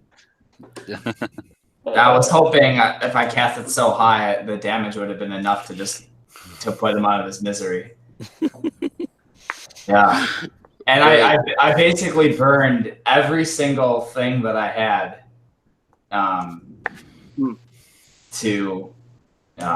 I couldn't have like augmented anything anymore. Oh, roll me wild magic. Fireball, boom! Because you used Tides of Chaos before, so. Yes, D. Yeah, that one thing I don't know how I feel about, that you tried to just like kill him quickly, and he survived long enough to realize that you just tried to kill him, only to be torn to pieces by xenomorphs. Yep. I mean, I probably would have let him die if he were a normal NPC, but I took time to stat him up, so. 55. Okay, let's see what happens. If it's good, it happens in here. If it's bad, it happens on the other side of the board. Everybody make a wisdom save. This is really appropriate. Everybody make a wisdom save? Yeah, except Martha. +3 +3, yeah. because of the paladin. Oh, son of a bitch. Well, I mean, I might as well use that last action point. Yeah, I might as well use an action point as well. Yeah, I got the 19, so 26. 9. Not natural 20.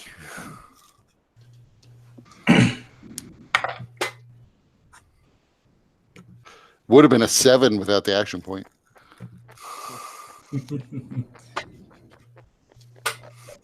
Colmar, what'd you get? I failed. Okay.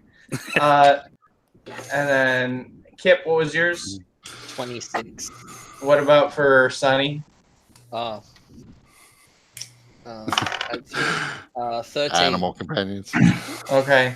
So Sunny, Colmar, and Omerta are frightened of Marthal. Oh. They should be. What about the magic horse? Did you roll for him? The nightmare? Oh yeah. Let's see. Because Omerta and his team can just fly off to the ethereal plane and run away. The only ones to escape the cave. That's a 4 for the horse. Okay, so your horse is definitely not okay with Martha being there. Also, interesting thing which I seem to have overlooked when I developed this. It doesn't have a duration. It just says all those within 60 feet must make a wisdom save against your spell save or be frightened of you. Someone fart? That was impressive to be able to hear it through the headphones. Now we know what they were afraid of. Yeah. So, you guys who failed are you have a sense of unease around Marthau. Something about him is darker. He is a little bit more menacing than you ever recall him being. Additionally, both he and Kip just smell like garbage. Still, Bob probably would run up and see the look on Marthau's face and like try to take it in for a second as he realizes the portal's gone. He doesn't know Marthau killed Charles. He knows the portal's gone, so I'm so sorry. Charles is lost to us now.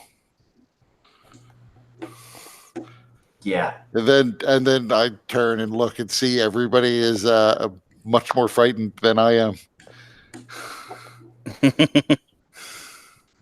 Yeah, he's gone.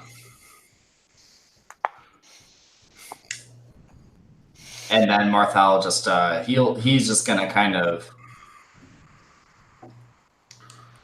just walk probably like 5 feet away and just kind of like slink onto the ground and just kind of like lay down, like completely exhausted. Perhaps this is a good place to rest. Yeah, Take a long rest. why not? So does the Hearthstone work now that the Kyber crystals and the mansion are gone? The Hearthstone has one last charge in it. And that's to get us back. That's good. Yeah, it has enough charge to get us back to the Eldine reaches, and then it's done. Then, if we happen to survive out there, we got to find our own way out of those fucking woods. Yep. The next campaign is going to be the party trying to find us.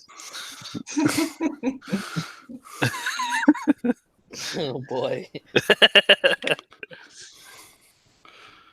So yeah, I mean, as the campaign wraps up, we've lost Flamekeeper Stenson and Baba and Charles now. And Ironside and the Handsome Mansion. Right. Yeah. And to be honest, probably Tacitus' statue. It's true. You know, something. I think like thematically, it makes sense that Charles would die with the Handsome Mansion. Like I almost like picture Charles as like the physical manifestation of the Handsome Mansion.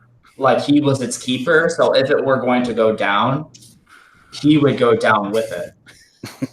If I Charles certainly did know how to go down.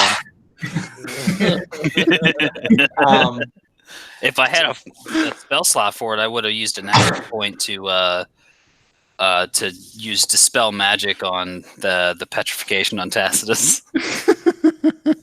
Actually, Dustin, roll me a perception check.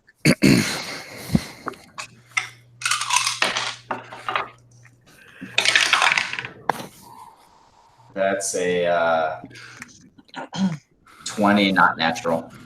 All right. So before you pulled yourself to this side of the portal, you did see one last thing other than Charles's ravaged body. you saw the statue of Tacitus begin to glow blue and then vanish.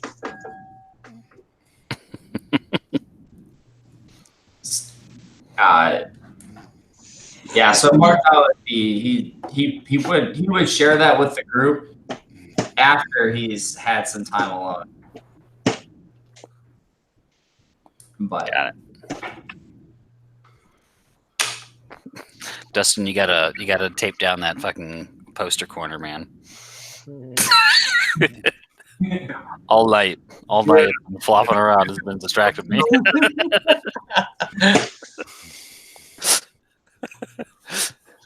yeah, I don't know what happened to the tactiles.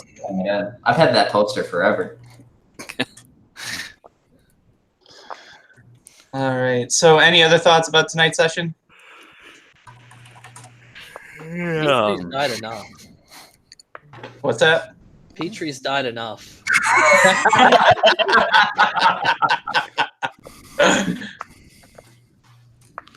We can still bring him back from the dead. Not again. He'll just kill himself. I was, when Omerta, when you were going to describe his death, I was kind of hoping it would be like you parried his blow and then he just turned and killed himself.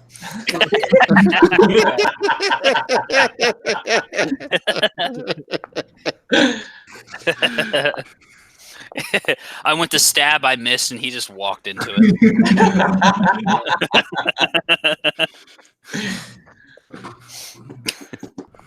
He does that orc thing from Lord of the Rings, how he just pushes it in deeper. Yeah, right.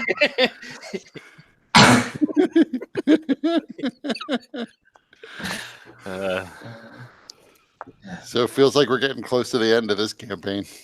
Yeah. I don't know how long it takes us to get once we're back in the Eldine Reaches. I don't know how long it takes us to get to the World Tree. That was always a vague thing. It was just in any direction. Yeah, and you guys still have to do the ritual with the weapons and getting the spear. Yeah, I think we're never going to really figure out that ritual though. Or get the spear fixed. If anything, I think we're gonna find some way to leave the shaft behind because it's being tracked. Yeah, we just, by the way, still has the inky tendrils that are stuck to Martha's hand. I don't think, Bob, I don't think you actually ever pulled it completely free. Right, I didn't. So I was afraid of twisting his arm off at that point once he fell to the ground. So as Martha is walking to his own corner of the place and collapses, before he collapses as he's walking, he's just dragging the branch behind him. So yeah, Bob would set up his bedroll. Luckily, he has his crap with him. Anything people thought they would have done differently about tonight? Or anything that might have made things a little bit more fun or interesting for people? I wasn't really sure what I wasn't sure what the goal was in terms of why this creature was coming, or I wasn't sure what the initial going into tonight. I had no idea what we were gonna do, and I think what turned out really well, and in a great way, but I feel like it was completely different than what was expected. Oh, it absolutely was. I had something very different in mind. Not a single thing went according to plan per usual. Yeah. So So to give you guys a little bit insight of what I was thinking would happen tonight is I was thinking you guys would stick around long enough to get the ritual done. And then as the ritual is happening, be besieged by these aliens. And they'd have trouble getting in because of the magical wards of the Handsome Mansion. And then Petrie would appear. And Petrie, because he's got a connection to you guys and to the wards, would be able to disable them, allowing these things to finally enter the mansion. And that you guys would be fighting them off, trying to get this done while the ritual is going on. And then completing the ritual would have made things ended the conflict for that part. And I did imagine Charles dying, but I thought that he would sacrifice himself to save Martha. In a way, he sort of did.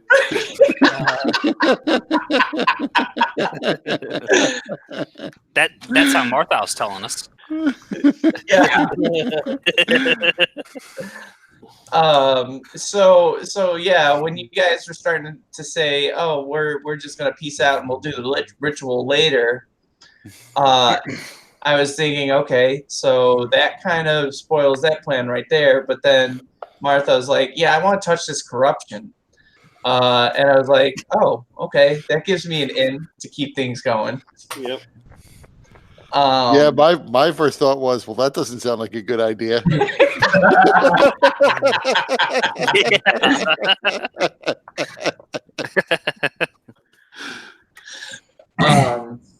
I mean, I would say that the flaw in your plan is that at least I really still have no idea prior to Charles dying what the Dark Morning reference was to. It still seems like it's somehow Elmorn, but we don't have, other than me having Elmorn's hair randomly, we don't really have anything of Elmorn's to sacrifice. So I wouldn't know how to do the ritual. Like a go find Elmorn would have been a suggestion I would have offered up.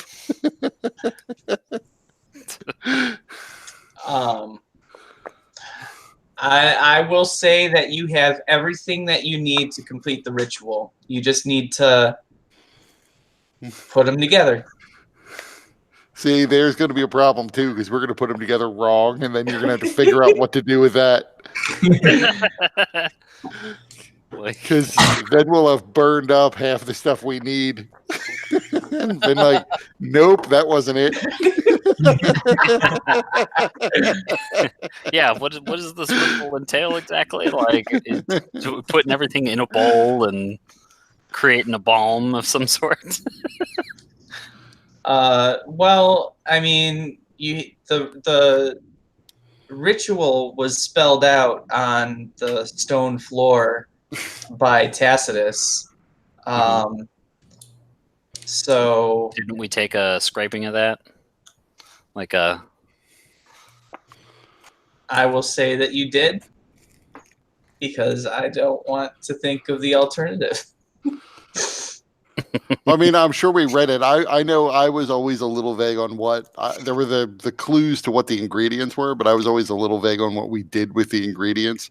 Yeah. So in my head, we were always doing some sort of ritual burning of everything. Yeah. But I don't know if that was actually something I made up or something that was actually mentioned.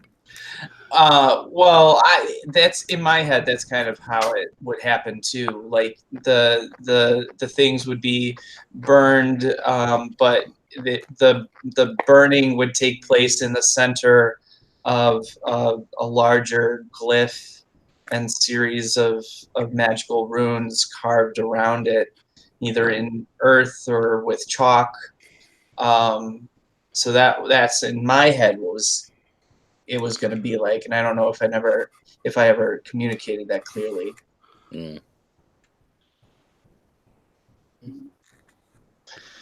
But so, I mean, I feel sure that if it was anything less than 100% clear, or if it seemed like something we were going to forget, I would have written it down.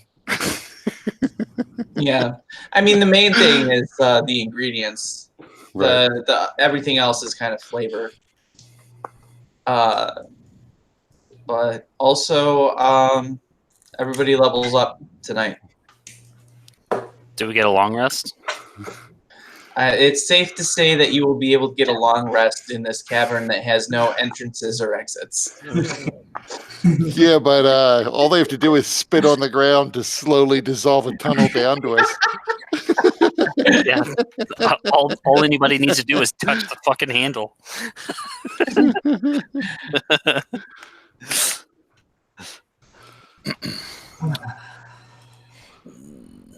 Good stuff. Yeah, that is absolutely not what I saw happening today. And I know I say that a lot, but I think this was particularly jarring. I would say that this was up there with the moment when Petrie decided, fuck it, and stab himself in front of Zelshots. See, I would say from like the character's perspective, like that still struck me as sort of random. Like Ivar could make no sense of why Petrie did that. It really just seemed like Petrie was like, I give up. I no longer wish to live. But I know, as a player, I know there was some plan of when I do this, somehow power will erupt, and maybe I will even survive it. Yeah, I thought as a player and as a character, I thought that's what the outcome would be. There'd be some sort of reward for killing myself. because of that, your weapon. Yeah. So yeah, that was like more baffling. This seems like almost from a character perspective, like fate really did drive us to this. Yeah. Mm-hmm. So in a way, like I was unsure even as a player, like maybe Brendan just hated playing Petrie and was done with it. Sometimes you get sick of playing a character, but usually you just retire them. True. Yeah. Wow. All right. Alrighty. Well, see everybody Thursday. Yep. Except Tony. Yeah. Unless you're making a guest appearance. I doubt it. Sable's not coming to join the fray. I got a game tomorrow night too, so No, yeah, 3 nights in a row is would fuck me up too much. for sure. Especially since I got to run the game tomorrow. So. All right, guys. All right. See you later. Take care. Bye. Cool. Alright. Nothing I have to worry about for Fishay tomorrow. What have I missed out on, kind of deal? Because I'm not able to watch that stuff, so I'm running off your recaps. Yeah, Yeah, because I'm way behind. I know you got another head, so Yep. you've got a troll head too. Awesome. And did you see? I sent you a couple emails. Yeah, I did get a couple. I